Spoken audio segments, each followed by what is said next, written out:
மகாபாரத யுத்தம் முடிஞ்சது. தர்மர் சக்கரவர்த்தி ஆனார். பீஷ்மர் யுத்த பூமியில அம்பு படுக்கையில படுத்து கிடக்கிறார். உயிரை விட போறார். சூரியன் வடதிசை அடையிற உத்தராயண புண்ணிய காலத்தை எதிர்பார்த்து காத்துக்கிட்டு இருக்கிறார். அந்த சமயத்துல தர்மர் கண்ணங்கிட்ட அனுமதி வாங்கிட்டு பீஷ்மரை பாக்கிறதுக்காக குருக்ஷேத்திரத்துக்கு வரார். தம்பிமார்கள், திரௌபதி எல்லாரும் கூட வர்றாங்க. பீஷ்மரை பார்த்து எல்லாரும் வணங்குறாங்க. யுதிஷ்டர் பீஷ்மர்கிட்ட வர்ணம், ஆசிரமம், மக்கள் கடமை, அரசருடைய கடமை, இது மாதிரி விஷயங்களை பத்தி நிறைய கேள்விகள்லாம் கேட்கிறார். அவரு ஒவ்வொன்னா கேட்டுக்கிட்டு இருக்கிறாரு. பீஷ்மரும் அதுக்கு தகுந்த பதில் சொல்லிட்டு இருக்கிறார். இப்படி பீஷ்மர் யுதிஷ்டருக்கு தர்மோபதேசம் செஞ்சுக்கிட்டு இருக்கிறப்போ திரௌபதிக்கு சிரிப்பு வந்துட்டுதான். கழுக்குன்னு அந்த அம்மா சிரிச்சுட்டாங்க.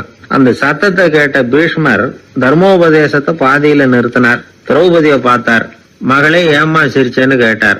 என்ன மன்னிச்சிருங்க பிதாமகரே, ஏதோ தெரியாம சிரிச்சுட்டேன்னாங்க அவங்க. குழந்தாய், உன்ன மாதிரியே உள்ள உத்தம பெண்கள் காரணம் இல்லாம பலர் முன்னிலையில இப்படி சிரிக்க மாட்டாங்க. வெக்கப்படாம விஷயத்தை சொல்லுன்னாரு அவர். திரௌபதிக்கு கண் கலங்க ஆரம்பிச்சு. சுவாமி, நீங்க இப்போ இவ்வளவு தர்மோபதேசம் பண்ணிட்டு இருக்கிறீங்க. இத பாக்குறப்ப எனக்கு திடீர்னு ஒரு சந்தேகம் வந்துட்டுது. அதாவது இன்னைக்கு தர்மத்துக்கு இவ்வளவு சிறந்த விளக்கத்தை கொடுக்கிற இதே பிதாமகர் அன்னைக்கு கௌரவர் சபையில துச்சாதனன் என்ன மானபங்கப்படுத்த முயற்சி பண்ணினப்போ வாய் மூடி மௌனமா பாத்துக்கிட்டு சும்மா தானே இருந்தார். அந்த சமயத்துல இவ்வளவு ஞானத்தையும் எங்கே விட்டு வச்சிருந்தார்? ஒருவேளை அதுக்கப்புறம் தான் இந்த தர்ம விஷயங்களை எல்லாம் கத்துக்கிட்டாரா அப்படின்னு யோசிச்சுட்டு இருக்கிறேன். அப்படி யோசிச்சப்போதான் அந்த சிரிப்பு வந்துட்டுது. என்ன மன்னிச்சிருங்க அப்படின்னாங்களாம். பிதாமகர் இதுக்கு அமைதியா பதில் சொல்ல ஆரம்பிச்சார். குழந்தாய், உன்னோட கேள்வி நியாயமானதுதான். இதுல உன்னை நான் மன்னிக்கிறதுக்கு என்னமா இருக்கு? துரியோதனன் சபையில நான் இருந்தப்போ எனக்கு அந்த அறிவு இருக்கதான் செய்தது. ஆனா துஷ்டனான துரியோதனன் உணவை நான் இப்ப சாப்பிட்டுக்கிட்டு இருந்தேன். அவன் போட்ட சாப்பாட்டை சாப்பிட்டுக்கிட்டு இருந்தேன். அது காரணமா என்னுடைய அறிவு மழுங்கி போச்சு.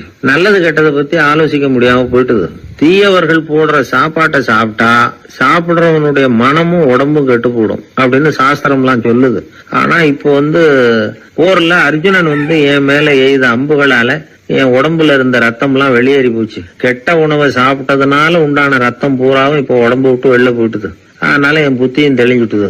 அதனாலதான் இப்போ இந்த அளவுக்கு தர்மத்தின் தத்துவங்களை சரியா எடுத்து சொல்ல முடிஞ்சது அப்படின்னு பீஷ்மர். இதுல இருந்து நாம தெரிஞ்சுக்க வேண்டியது என்னன்னா, யாரு சாப்பிட கூப்பிட்டாலும் உடனே முண்டி அடிச்சுக்கிட்டு கிளம்பி போய் முதல் பந்தியில உட்காந்துடக்கூடாது. கூப்பிடுறவங்க எப்படிப்பட்டவங்க, நல்லவங்களா கெட்டவங்களா அப்படின்னு எல்லாம் யோசிச்சு பாக்கணுமா. கெட்ட எண்ணத்தோட போடப்படுகிற சாப்பாடு புத்திய மழுங்கடிச்சிரும் அப்படிங்கறது ஒரு பெரிய இந்த காலத்துல பெரியவங்க சொல்ற ஒரு உண்மை. எத்தனையோ பேர் பெரிய உத்தியோகத்துல இருக்கிறவங்கள விருந்துக்கு கூப்பிட்டு சாப்பிட்டு முடிச்ச கையோட முக்கியமான பேப்பர்ல எல்லாம் கையெழுத்து வாங்கிட்டு விட்டுருவாங்களே. கூப்பிடுறவங்க மனசை புரிஞ்சுக்கிட்டு அதுக்கப்புறம் போறதா வேண்டாமா அப்படிங்கறத முடிவு பண்ணணும். சாப்பாட்டுல அவ்வளவு விஷயம் இருக்குது. பீஷ்மருக்கே அந்த நிலைமைன்னா நாமெல்லாம் ஏமாத்திரம். சில சந்தர்ப்பங்கள்ல சாப்பாடு புத்தியில ஒரு தெளிவு உண்டாக்குறதும் உண்டு. ஒரு ஊருக்கு ஒரு பெரிய மகான் வந்தார். அவரு சாப்பிடுறதே இல்ல. எப்போவாவது கொஞ்சம் தண்ணி, பால், அவ்வளவுதான். ருசியெல்லாம் கடந்தவர். அவர்கிட்ட எல்லாரும் போய் ஆசீர்வாதம் வாங்கினாங்க. அந்த ஊர்ல ஒரு ஹோட்டல், அதோட முதலாளி ஒருத்தர், அவரும் அந்த மகான் கிட்ட ஆசீர்வாதம் வாங்கறதுக்காக போனார். அவரு முன்னாடி போய் பணிவா நின்னார். துண்டை இடுப்புல கட்டிக்கிட்டு காலில் விழறதுக்காக போனார். அதுக்கு முன்னாடி அந்த மகான் எழுந்திருச்சு இவர் காலில் விழுந்துட்டார். ஹோட்டல் முதலாளி பதறி போயிட்டார். சுவாமி, என்ன இது அபச்சாரம்?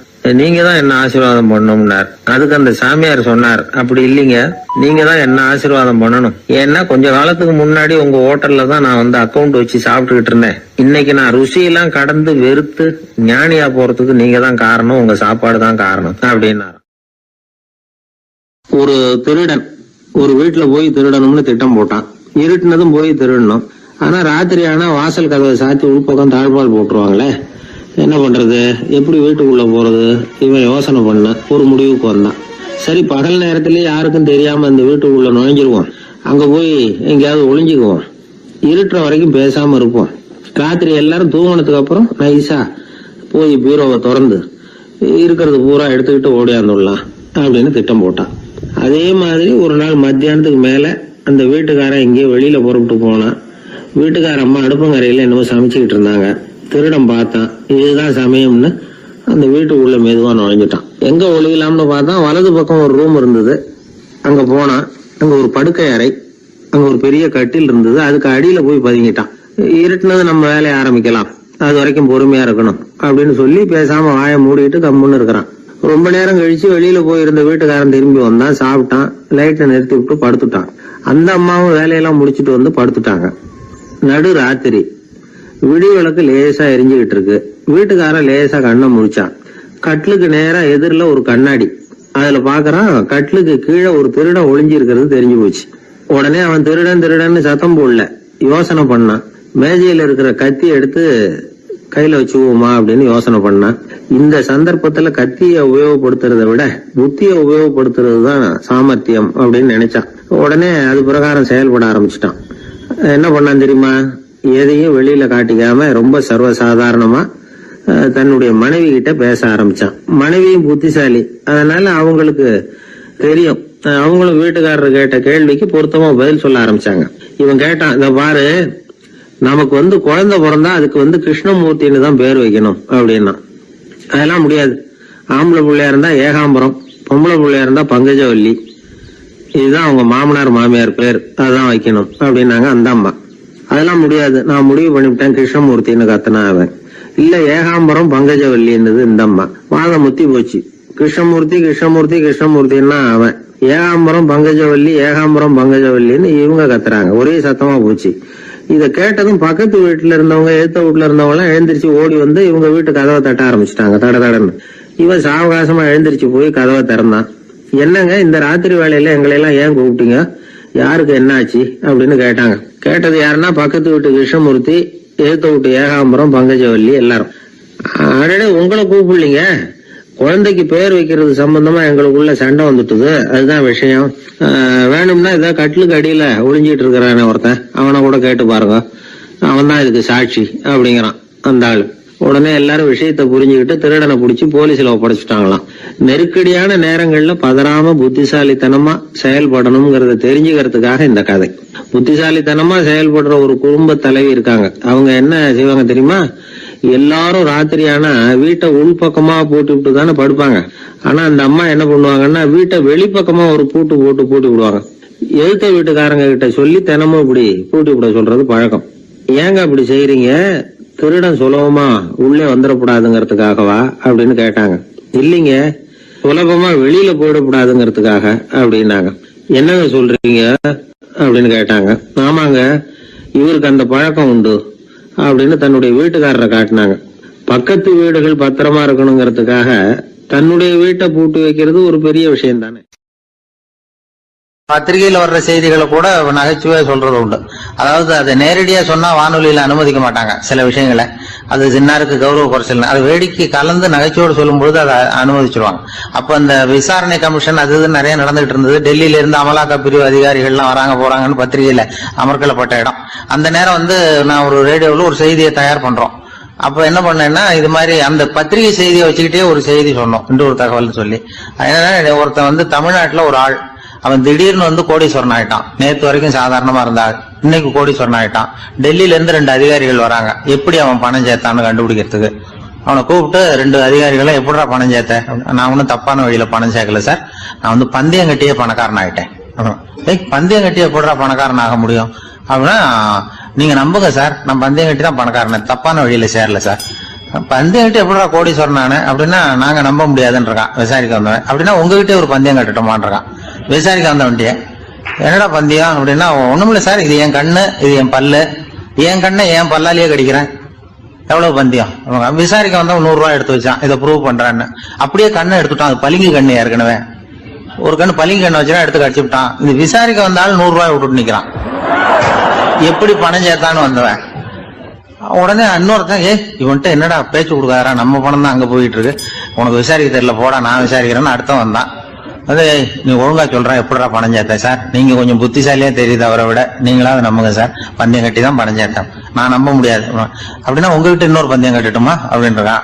வேண்டாம், அவனை ஏமாத்தி விட்டேன் ஆள வேண்டான்றான். இல்ல சார், அவரு ஏமாந்தது பொய் கண்ணு, பளிங்கு கண்ணுன்னு தெரியாது, ஏமாந்துட்டார். உங்ககிட்ட பந்தயம் கட்டது நெஜம் கண்ணு, இந்த பக்கம் பளிங்கு கண்ணு கிடையாது, நெஜம் கண்ணு, இதை பல்லால கடிக்கிறேன் அப்படின்னு அவன் ஒரு 100 ரூபாய் எடுத்து வச்சான். இவன் அப்படியே பல் செட்டை கேட்டினான் தனியா, அப்படியே கேட்டு கடிச்சு விட்டான். அதையும் விட்டுட்டான். இவன் உடனே 2 பேரும், இவன்கிட்ட பேச பேச நம்ம பணம் தான் அவன்கிட்ட போயிட்டு இருக்கு, இவன் எப்படி பணம் சேர்த்தான்னு கண்டுபிடிக்கிறதுக்கு டெல்லியில இருந்து வந்திருக்கோம், மேற்கொண்டு பேசாத, பேச பேச பந்தயம் கட்டுவான். திரும்பி போறதுக்கு ரயிலுக்கு டிக்கெட்டு சரியா இருக்கா பாடுறான்றான். அவன் கரெக்டா எண்ணி பார்த்து கரெக்டா இருக்குப்பா, மேற்கொண்டு பேசாத, அவன்கிட்ட நம்ம போயிடுவோம், போய் நம்ம அதிகாரிகிட்ட சொல்லிடுவோம்னு சொல்லி, போயிட்டு வரேன் சார் அப்படின்னு சொல்லிட்டு மரியாதை போயிட்டாங்க. போய் டெல்லியில பெரிய அதிகாரிகிட்ட போய், சார் அவன்கிட்ட வந்து விசாரிச்சு பார்த்தோம் சார், தமிழ்நாட்டுல பந்தயம் கட்டி தான் பணம் சேர்த்தேன்னு சாதிக்கிறான், எங்ககிட்ட ஒரு 200 ரூபாய் வாங்கிட்டான் சார் அப்படின்னு அவருக்கு கோவம் வந்துட்டுது. இந்தியாவுக்கே தலைமை அதிகாரி, இதுக்காகவாடா நீங்க இருக்கீங்க, எத்தனை பேர் இருக்கீங்க உங்களை மாதிரி ஜூனியர் ஆபீசர்ஸ் நம்ம ஆபீஸ்ல இந்தியா பூரா விசாரிக்கிறதுக்கு அப்படின்னா 30 பேர் இருக்கோம் சார். 30 பேருக்கு அனுபவம் பத்தாது, நான் இந்தியாவுக்கே தலைமை அதிகாரி, அனுபவம் ஜாஸ்தி, உங்களுக்கு ட்ரைனிங் கொடுக்கணும் எப்படி ஒருத்தரை விசாரிக்கிறதுன்னு. 30 பேரும் ஒரு ரூம்ல வந்து உட்காருங்க, ஒரு ஆள் போய் அந்த ஆள் தமிழ்நாட்டுல இருந்து நீங்க கூப்பிட்டுட்டு வா, வர்ற வரைக்கும் அவன்கிட்ட பேசாதீங்க, பந்தயம் கட்டுவான், மெதுவா கொண்டு வந்து நிறுத்து அப்படின்னா ஒரு ஆள் வந்து ஸ்பெஷலா கூப்பிட்டு போட்டான். இது மாதிரி மேடையில நிறுத்திவிட்டு ஒரு தலைமை அதிகாரி 30 ஜூனியர் அதிகாரிகள் அவங்களுக்கு பயிற்சி கொடுக்குறார். இவனை பார்த்து, ஒழுங்கா சொல்லு எப்படி பணம் சேர்த்த, நான் இந்தியாவுக்கே தலைமை அதிகாரி, என்கிட்ட உண்மையை ஒத்துக்கிட்டீங்கன்னா உன்னை அப்ரூவர் ஆக்கிடுவேன் அல்லது தண்டனையை குறைப்பேன், அந்த அதிகாரம்லாம் என்கிட்ட உண்டு, ஒழுங்கா சொல்லு அப்படிங்கிறார். அவன், சார் நீங்க இந்தியாவுக்கே தலைமை அதிகாரி, அனுபவம் ஜாஸ்தி, நீங்களாவது நம்புங்க சார், நான் பந்தயம் கட்டி தான் பணம் சேர்த்தேங்கிறான்.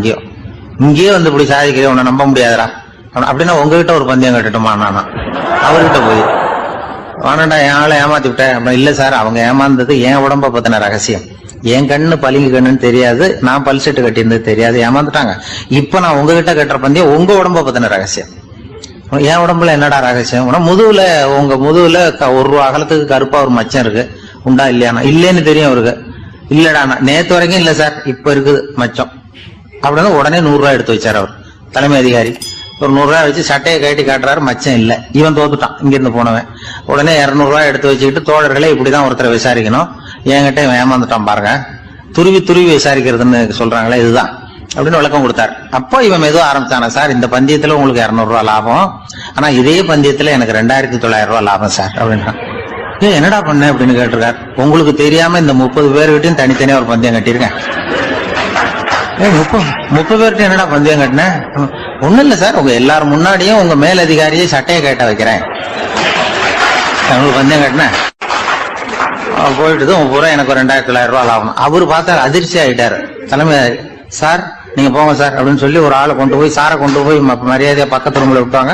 இனிமே அவர்கிட்ட யாரும் பேசாதீங்க வாங்கன்னு சொல்லிவிட்டு, அதுக்கப்புறம் தோழர்களே, இவர் பேச ஆரம்பிச்சாரு, தோழர்களே இனிமே யாரும் தமிழ்நாட்டு பக்கம் விசாரிக்க போகாதீங்க, நீங்க யாராவது போறதுன்னா மத்திய பிரதேசம், உத்தரப்பிரதேசம், இப்படி எத்தனையோ பிரதேசம் இருக்கு, போயிட்டு வாங்க, தமிழ்நாட்டுக்கு மட்டும் போகாதீங்க, ஏன்னா அங்க போனா நம்ம பணத்துக்கு ஆபத்து வந்துருது அப்படின்னு சொன்னாருன்னு இந்த கதையை ரேடியோல சொன்னேன். இந்த கதையை உண்மை சம்பவமா சொன்னா அனுமதிச்சிருக்க மாட்டாங்க. இந்த நகைச்சுவைக்கு உள்ள மரியாதை என்னன்னா, அது ஒரு கதை மாதிரி உண்டு பண்ணி இப்படி சொன்னதும், இதுல என்ன என்னுடைய விசேஷம்னா, இந்த ஸ்கிரிப்ட வாங்கிட்டு வர சொல்லி மந்திரியினுடைய பிஏ வந்தார். ஒரு மந்திரி அப்ப இருந்தவர், அவர் பிஏ அடிக்கடி வருவார். வந்து இந்த போன நேற்று முந்தா நாள் ரேடியோவில் சொன்ன அந்த இன்னொரு தகவல் காப்பி ஒண்ணு வாங்கிட்டு வா அப்படி இப்படின்னு கூப்பிடுவார். மேடையில பேசுறதுக்கு எங்களுக்கு தேவை, உபயோகப்படும்னு கேட்பார். அவரு இந்த நிகழ்ச்சி வந்தப்போ உடனே அன்னைக்கு வந்துட்டார் அந்த பிஏ. இன்னைக்கு காலையில சொன்னீங்களே சார், மந்திரி கேட்கிறாரு மேடையில பேசுறதுக்கு அப்படின்னு. நான் அப்பதான் ஆச்சரியப்பட்டேன், பாருங்க இந்த நகைச்சுவைக்கு உள்ள மரியாதை. அவரே கேட்கிறார், சொல்லப்பட்டதே அவரை பத்தி தாங்கிறது தெரியாம அவரே எப்படி சொல்ல, அதுதான் சிரிப்புக்கு உள்ள மரியாதைங்கிறது. அது யாரை பத்தி சொல்றோமோ அவருக்கு தெரியாம கூட சொல்லலாம் அதை. அப்படி இது உண்மையில நடந்த சம்பவம். அந்த மந்திரி, அந்த அமைச்சர் இப்ப இல்ல, உயிரோட எல்லாம் இப்ப இருந்து வாங்கிட்டு இருந்தார். ஒரு ஊர்ல ஒருத்தர் இருந்தான். ஏதோ ஒரு சின்ன அலுவலகத்துல வேலை பார்த்துக்கிட்டு இருந்தான். ரொம்ப ஏழை. வர்ற கொஞ்சம் வருமானத்தை வச்சு வாழ்க்கையை ஓட்டிக்கிட்டு இருந்தான். ஒரு நாள் தெரு வழியா அவன் நடந்து வந்துகிட்டு இருக்கிறான். தெருவில் ஒரு காசு கிடந்தது. அதை பார்த்துட்டான். அது குனிஞ்சு எடுத்தான். அது ஒரு பழங்கால காசு. அந்த காசு நடுவில் ஒரு துளை இருந்தது. அதாவது துளையிட்ட நாணயம். பழங்காலத்தில் புழக்கத்தில் இருந்த ஒரு நாணயம் அது. துளையிட்ட நாணயம் கிடைச்சதுன்னா ரொம்ப நல்லது, அது அதிர்ஷ்டம் அப்படின்னு ஒரு நம்பிக்கை உண்டு. இவன் கையில் அது கிடைச்சதும் ரொம்ப சந்தோஷப்பட்டான். இனிமே என்னுடைய கஷ்டம்லாம் தீரப்போகுது, அதிர்ஷ்டம் என்னை தேடி வரும், நான் பணக்காரன் ஆயிடுவேன் அப்படின்னு சொல்லிட்டு அந்த காசை தன்னுடைய கோட்டு பையில் பத்திரமா போட்டு வச்சுக்கிட்டான். அடிக்கடி அதை தொட்டு பார்த்துக்கிறது உண்டு, வெளியில் எடுக்க மாட்டான். இப்படியே கொஞ்ச காலம் ஆச்சு. அதுக்கப்புறம் என்னாச்சு தெரியுமா? நிஜமாவே அதிர்ஷ்டம் அவனை தேடி வர ஆரம்பிச்சுட்டுது. செல்வம் வந்து குவிஞ்சுது. பணம், பதவி, புகழ் எல்லாம் வந்து சேர்ந்தது. சமூகத்தில் அவன் ஒரு பெரிய மனுஷன் ஆயிட்டான். எல்லாரும் அவனை பாராட்டினாங்க. அவன் எதை தொட்டாலும் வெற்றி, எல்லாம் அந்த காசோட மகிமை அப்படின்னு அவன் மனசுக்குள்ள நினைச்சுக்கிட்டான். தினமும் காலையில் அந்த கோட்டை போட்டுக்கிட்டு தான் வெளியில் கிளம்புவான். புறப்படுறதுக்கு முன்னாடி கோட்டு பாக்கெட்டை தொட்டு பார்த்துக்குவான், உள்ள காசு இருக்கா அப்படிங்கிறத உறுதிப்படுத்திக்குவான். அதுக்கப்புறம் தான் வெளியில் கிளம்புவான். இப்படியே பல வருஷம் ஓடி போச்சு. ஒரு நாள் அவனுக்கு அந்த ஆசை வந்துட்டுது. அதாவது அந்த துளையிட்ட நாணயத்தை எடுத்து கண்ணால் பார்க்கணும் அப்படின்னு. காலையில் சாப்பிட்டுக்கிட்டு இருந்தான். அப்போ தன்னுடைய மனைவி கிட்ட சொன்னான், ரொம்ப நாளைக்கு அப்புறம் என்னுடைய அந்த நாணயத்தை இன்னைக்கு வெளியில் எடுத்து பார்க்க போறேன்னா. என்னத்துக்கு அது, இப்போ அதை பார்க்க வேணாமே அப்படின்னு மெதுவாக இழுத்தாங்க அந்த அம்மா. இல்லை இல்லை, நான் பார்த்தே தீரணும் அப்படின்னு அவன் தன்னுடைய சட்டை பைக்குள்ள கையை விட்டான். உள்ள இருந்த நாணயத்தை வெளியில் எடுத்தான். பார்த்தா அவனுக்கு ஆச்சரியமா போச்சு. அந்த நாணயத்தில் தொலையே இல்லை. என்ன ஆச்சு அப்படின்னு சொல்லி அவன் ரொம்ப குழம்பி போயிட்டான். இப்போ அந்த அம்மா சொன்னாங்க, நான் தான் ஒரு நாள் உங்கள் கோட்டு ரொம்பவும் தூசியாக இருக்கேன்னு சொல்லி அதை ஜன்னலுக்கு வெளியில் உதறினேன். உள்ளே இருந்த அந்த காசு அப்போ எனக்கு தெரியாது, ஞாபகத்தில் இல்லை. அது தெருவில் விழுந்துட்டது போல இருக்கு. அதுக்கப்புறம் எவ்வளவோ தேடி பார்த்தேன், கிடைக்கல. அதுக்குள்ளே அதை யாரோ எடுத்துகிட்டு போயிட்டாங்க போல இருக்கு.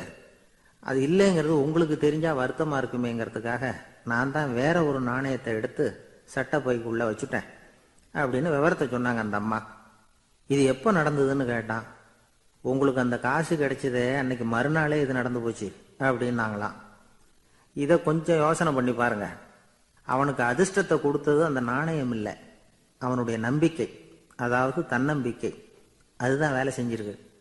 இதுல இருந்து நாம தெரிஞ்சுக்க வேண்டியது என்னன்னா, வாழ்க்கையில முன்னேற நினைக்கிறவங்களுக்கு தன்னம்பிக்கை ரொம்ப முக்கியம். அது இல்லைன்னா முன்னேற முடியாது. ஒருத்தன் சொன்னானா, நான் எப்பவுமே என்னதான் சார் நம்புவேன், மற்றவங்கள நம்ப மாட்டேன். நேற்றுக்கு பாருங்க, திடீர்னு 10 பேர் என்ன அடிக்க வந்துட்டாங்க, நான் ஒருத்தனாவே அதை சமாளித்தேன் அப்படின்றான் ரொம்ப பெருமையா. அது எப்படின்னு கேட்டாங்களாம். ஒரே ஓட்டமா அங்கேருந்து ஓடி வந்துட்டேன் அப்படின்னு நானா. ஒரு ஊர்ல ஒருத்தர் இருந்தார், ரொம்ப நல்லவர். யாருக்காவது ஏதாவது கொடுத்துக்கிட்டே இருப்பார், கொடையாளி. தினமும் யாராவது ஒருத்தருக்கு ஏதாவது கொடுக்கலன்னா அவருக்கு தூக்கம் வராது, அப்படி ஒரு பழக்கம். அது மட்டும் இல்லை, அவர் கொடுக்கறது அடுத்தவங்களுக்கு தெரியாது, அவ்வளவு ரகசியமா அதை கொடுப்பார். வலது கை கொடுக்கறது இடது கைக்கு தெரியக்கூடாதுன்னு சொல்லுவாங்கல்ல, அது மாதிரி அவர். ஒரு நாள் ராத்திரி அவர் ஏற்கனவே தயாராக கட்டி வச்சிருந்த பணம் முடிச்ச கையில் எடுத்துக்கிட்டு வீட்டை விட்டு வெளியில் வந்தார். தெருவில் இறங்கி நடந்தார். இன்னைக்கு யாருக்கு தர்மம் செய்யறது அப்படின்னு யோசனை பண்ணிக்கிட்டே இருட்டில் நடந்து வந்துக்கிட்டு இருக்கிறார். யாரோ ஒருத்தர் எதிரில் வர்றது மாதிரி தெரிஞ்சுது. உடனே அவர் கிட்ட போனார். தன்கிட்ட இருந்த பணம் முடிச்ச அவசரமாக அவர் கையில் திணிச்சுட்டு திரும்பி வந்துட்டார். அப்பாடா, ஒரு வழியாக யாருக்கும் தெரியாமல் இன்னைக்கு தர்மம் பண்ணியாச்சு அப்படிங்கிற மகிழ்ச்சி, மன நிறைவு அவர் முகத்தில். நிம்மதியாக தூங்கினார். அப்புறம் எழுந்திரிச்சார். மறுநாள் காலையில் ஊரு பூரா ஒரே பேச்சு. என்ன பேச்சுன்னா, நேற்று ராத்திரி ஒரு திருடன் கையில் யாரோ பணத்தை கொடுத்துட்டு போயிருக்கிறாங்க அப்படின்னு எல்லாரும் பேசிக்கிட்டு இருக்கிறாங்க. இதை கேள்விப்பட்டதும் அந்த பெரியவருக்கு ரொம்ப வருத்தமாக போச்சு. அடடா, போயும் ஒரு திருடனுக்காக உதவி பண்ணியிருக்கிறோம், பிரயோஜனம் இல்லாமல் போயிட்டுதே அப்படின்னு நினைச்சார். சரி, இன்னைக்கும் யாருக்காவது உதவி பண்ணணும் அப்படின்னு முடிவு பண்ணினார். ராத்திரி நேரம் வந்தது. இவர் வழக்கம் போல தெருவில் இறங்கி நடந்தார். கையில் பணம் முடிச்சு. எதிரில் ஒரு பொன் உருவம் மங்கலா தெரிஞ்சது. இவர் உடனே அந்த பெண்கிட்ட பணத்தை கொடுத்துட்டு திருப்தியா திரும்பி வந்துட்டார். மறுநாள் காலையில ஊர் பூரா என்ன பேசிக்கிட்டாங்க தெரியுமா? நேற்று ராத்திரி நெறி தவறி நடக்கிற ஒரு பெண்ணின் கையில யாரோ வச்சுட்டு போயிருக்கிறாங்க அப்படின்னு எல்லாரும் பேசிக்கிறாங்க. அடடா, இன்னைக்கும் தவறுதலா நடந்து போச்சு அப்படின்னு ஒரு வருத்தப்பட்டார். இருக்கட்டும், இன்னைக்கும் ஏதாவது தர்மம் பண்ணுவோம் அப்படின்னு நினைச்சுக்கிட்டாரு. 3வது நாள் ராத்திரியும் புறப்பட்டார். இப்பவும் எதிரில் ஒருத்தர் வந்தார். இவர் பணத்தை கொடுத்தார், திரும்பி வந்துட்டார். மறுநாள் மக்கள் என்ன பேசிக்கிட்டாங்கன்னா, நேற்று ராத்திரி ஒரு செல்வந்தர் கையில் யாரோ பணத்தை கொடுத்துட்டு போயிருக்கிறாங்க அப்படின்னு பேசிக்கிட்டாங்களாம். அவருக்கு ரொம்ப வருத்தமாக போயிட்டுது. என்ன இது, தினம் இப்படி ஆகிக்கிட்டு இருக்குதே அப்படின்னு நினச்சிக்கிட்டே படுத்து தூங்கினார். அன்னைக்கு ராத்திரி ஒரு கனவு. அந்த கனவுல இறைவன் வந்து சொன்னாராம், இதோ பாருப்பா, நீ கொடுத்த தர்மம் வீணா போயிடல.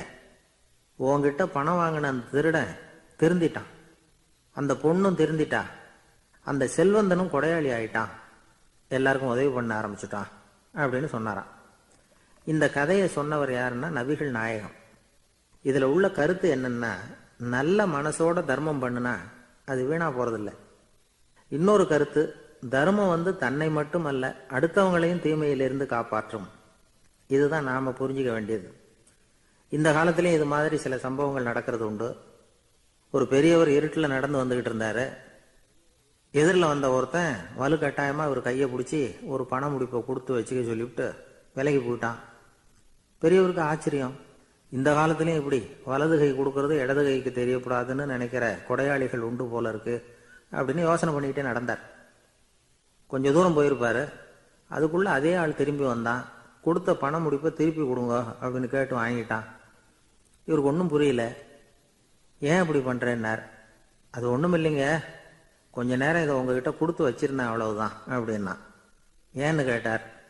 என்னை பின்னாடி போலீஸ் தேடிக்கிட்டு வந்துகிட்டு இருக்குது, அதுதான் அப்படி பண்ணேன்.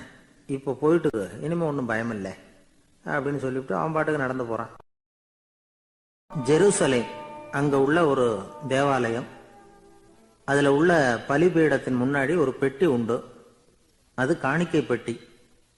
ஆலயத்துக்கு வர்றவங்க பிரார்த்தனை பண்ணிவிட்டு திரும்பி போற சமயத்துல அந்த பெட்டியில காணிக்கை போடுவாங்க. அவங்களால எவ்வளவு முடியுமோ அவ்வளவு போடுறது வழக்கம். அவங்கவுங்க வசதிக்கு தகுந்த மாதிரி போடுவாங்க. வசதி உள்ளவங்களா இருந்தாலும் சரி, வசதியே இல்லாத வறியவர்களா இருந்தாலும் சரி, ஆலய காணிக்கை பெட்டியில காசு போடுறது அவங்களுக்கு ரொம்ப பெருமையான ஒரு செயல். ஒரு சமயம் இயேசு தம்முடைய சீடர்களோடு அந்த ஆலயத்துக்கு வரார். அங்க உட்காந்து ரொம்ப நேரம் வழிபாடு பண்ணிட்டு இருக்கிறார். சீடர்களும் அந்த ஜபத்துல கலந்துக்கிட்டாங்க. வழிபாடு முடிஞ்சுது. இயேசு உட்கார்ந்துருக்கிறார். காணிக்கை பெட்டியில காசு போடுறவங்கள கவனிக்கிறார். சீடர்களும் அதையே கவனிச்சுக்கிட்டு இருக்கிறாங்க. ரொம்ப பேர் வரிசையா வந்தாங்க. அவங்களால முடிஞ்ச அளவுக்கு காசு போட்டுட்டு அவங்க பாட்டுக்கு போய்கிட்டு இருக்கிறாங்க. வசதியானவங்க நிறைய பேர் வந்தாங்க. அதுக்கு மத்தியில வயசான ஒரு அம்மா, அவங்களும் வந்து காசு போட்டுட்டு போறாங்க. இப்போ இயேசு தன்னுடைய சீடர்கள் பக்கம் திரும்பினார். ஒரு கேள்வி கேட்டார். இப்போ இந்த காணிக்கை பெட்டியில நிறைய பேர் வந்து காசு போட்டுட்டு போறத நீங்க கவனிச்சிங்க. இன்னைக்கு இந்த காணிக்கை பெட்டியில ரொம்பவும் அதிகமா காசு போட்டது யார் அப்படின்னு கேட்டார். முதல்ல வந்தார ஒரு பெரிய மனுஷன், அவர் தான் அதிகமா போட்டார் அப்படின்னாரு ஒருத்தர். மூணாவதா வந்தவர் தான் அதிகமா போட்டார், நான் கவனிச்சேன் அப்படின்னாரு இன்னொருத்தர். இப்படி ஆளுக்கு ஒரு விதமா சொல்றாங்க. கடைசியா இயேசு சொன்னாராம், இன்றைக்கு அந்த பெட்டியில அதிகமா காசு போட்டவங்க அந்த வயசான அம்மா தான் அப்படின்னாராம். சீடர்களுக்கு ஒன்றும் புரியல. அந்த அம்மா ரொம்ப ஏழையாச்சே, அவங்க எப்படி அதிகமா காணிக்கை செலுத்த முடியும் அப்படிங்கறது அவங்க சந்தேகம். இயேசு விளக்குனார். நிறைய பேர் வந்தாங்க, நிறையவே காசுகள் போட்டாங்க, அது உண்மைதான். ஆனாலும் அந்த அம்மா என்ன பண்ணாங்க கவனிச்சிங்களா? வந்தாங்க, தன்னுடைய காசு பைய திறந்தாங்க, அப்படியே கொட்டுனாங்க. அதுல இருந்தது ரெண்டு காசுகள் தான். அந்த 2 காசும் காணிக்கை பெட்டியில விழுந்துட்டுது. மற்றவங்கெல்லாம் தங்கள்கிட்ட இருந்த செல்வத்தின் ஒரு சிறு பகுதியை எடுத்து பெட்டியில போட்டாங்க. ஆனா இந்த அம்மா தன்கிட்ட என்ன இருந்ததோ அதை அப்படியே போட்டுட்டாங்க. தன்னுடைய பிழைப்புக்காக வச்சிருந்த அவ்வளவையும் இழக்கிறதுக்கு தயாராயிட்டாங்க. அவ்வளவு தாராள மனசு அவங்களுக்கு. அதனால அவங்க செலுத்தின காணிக்கை தான் அளவுல அதிகம் அப்படின்னார். விலை மதிப்பில்லாத முத்து புதையல் ஒருத்தனுக்கு கிடைக்க போகுதுன்னு வச்சுக்கோங்க. அதன் மதிப்பை உணர்ந்தவன் என்ன பண்ணுவான்? அதை அடையறதுக்காக தன்கிட்ட இருக்கிற எதையும் கொடுக்கறதுக்கு தயாரா இருப்பான் இல்லையா? அது மாதிரிதான் இதுவும் அப்படின்னார். உலக மதிப்பீடுகளை துரும்பா தூசியா மதிச்சு அதையெல்லாம் உதறி விடுகிறவன் இறையருள் அப்படிங்கிற இணையில்லாத செல்வத்தை பெறுகிறான் அப்படிங்கிறது இதுல உள்ள கருத்து. இறைவனுக்காக இழப்பதுன்னா துன்பப்படுகிறவர்களுக்காக, ஏழைகளுக்காக, ஏதுமற்றவர்களுக்காக இழப்பது அப்படின்னு அர்த்தம். உங்கள் அயலானுக்கு நீங்கள் என்ன உதவி செய்தாலும் அதை எனக்கே செய்கிறீர்கள் அப்படின்னு இயேசு சொல்லியிருக்கிறார். அடுத்தவங்களுக்கு உதவணுங்கிற குணம் இன்னைக்கு ரொம்ப குறைஞ்சு போச்சு. ஒருத்தன் வாழைப்பழத்தோல் வழுக்கி கீழே விழுந்துட்டான். பக்கத்துல இருந்த நண்பன் உடனே இவனை தூக்கிக்கிட்டு போய் ஆஸ்பத்திரியில சேர்த்துட்டான். அதுக்கப்புறம் சொன்னான், நீ அந்த வாழைப்பழத்தோல்ல காலை வைக்க போறத முன்னாடியே நான் கவனிச்சுட்டேன் அப்படின்னானா. அப்படின்னா அப்பவே நீ எனக்கு உதவி செஞ்சிருக்கலாமே அப்படின்னானா அவன். நான் டாக்டருக்கு உதவலாம்னு நினைச்சுட்டேன் அப்படின்னா இவன். ஒரு ஊர்ல ஒரு மன்னர் இருந்தார். ஒரு நாள் அவருடைய அரசவைக்கு ஒரு ஓவியன் வந்தான். அவன் சீனா தேசத்திலிருந்து வந்தவன், தாவோ சிந்தனையாளன். அவன் அங்க வந்து மன்னர் முன்னாடி நிக்கிறான். யாரும் செய்ய முடியாத ஒரு காரியத்தை என்னால செய்ய முடியும்னா. இவன் இப்படி சொன்னதை கேட்டதும் ஏற்கனவே அங்க இருந்த அரசவை ஓவியன் ஒருத்தனுக்கு கோபம் வந்துட்டுது. இதோ பாரு, இப்படி எல்லாம் பேசக்கூடாது. நான் வேணும்னா உன்னுடைய சவாலை ஏத்துக்கிறேன் அப்படின்னா. நாம 2 பேரும் ஓவியம் தீட்டுவோம். அதை பார்த்துட்டு நம்ம 2 பேர்ல யாரு சிறந்த ஓவியன் அப்படிங்கறத மன்னரே தீர்மானம் செய்யட்டும். என்ன சொல்ற அப்படின்னு கேட்டான் அவன். அவனும் சரின்னு ஒத்துக்கிட்டான். போட்டி ஆரம்பமாச்சு.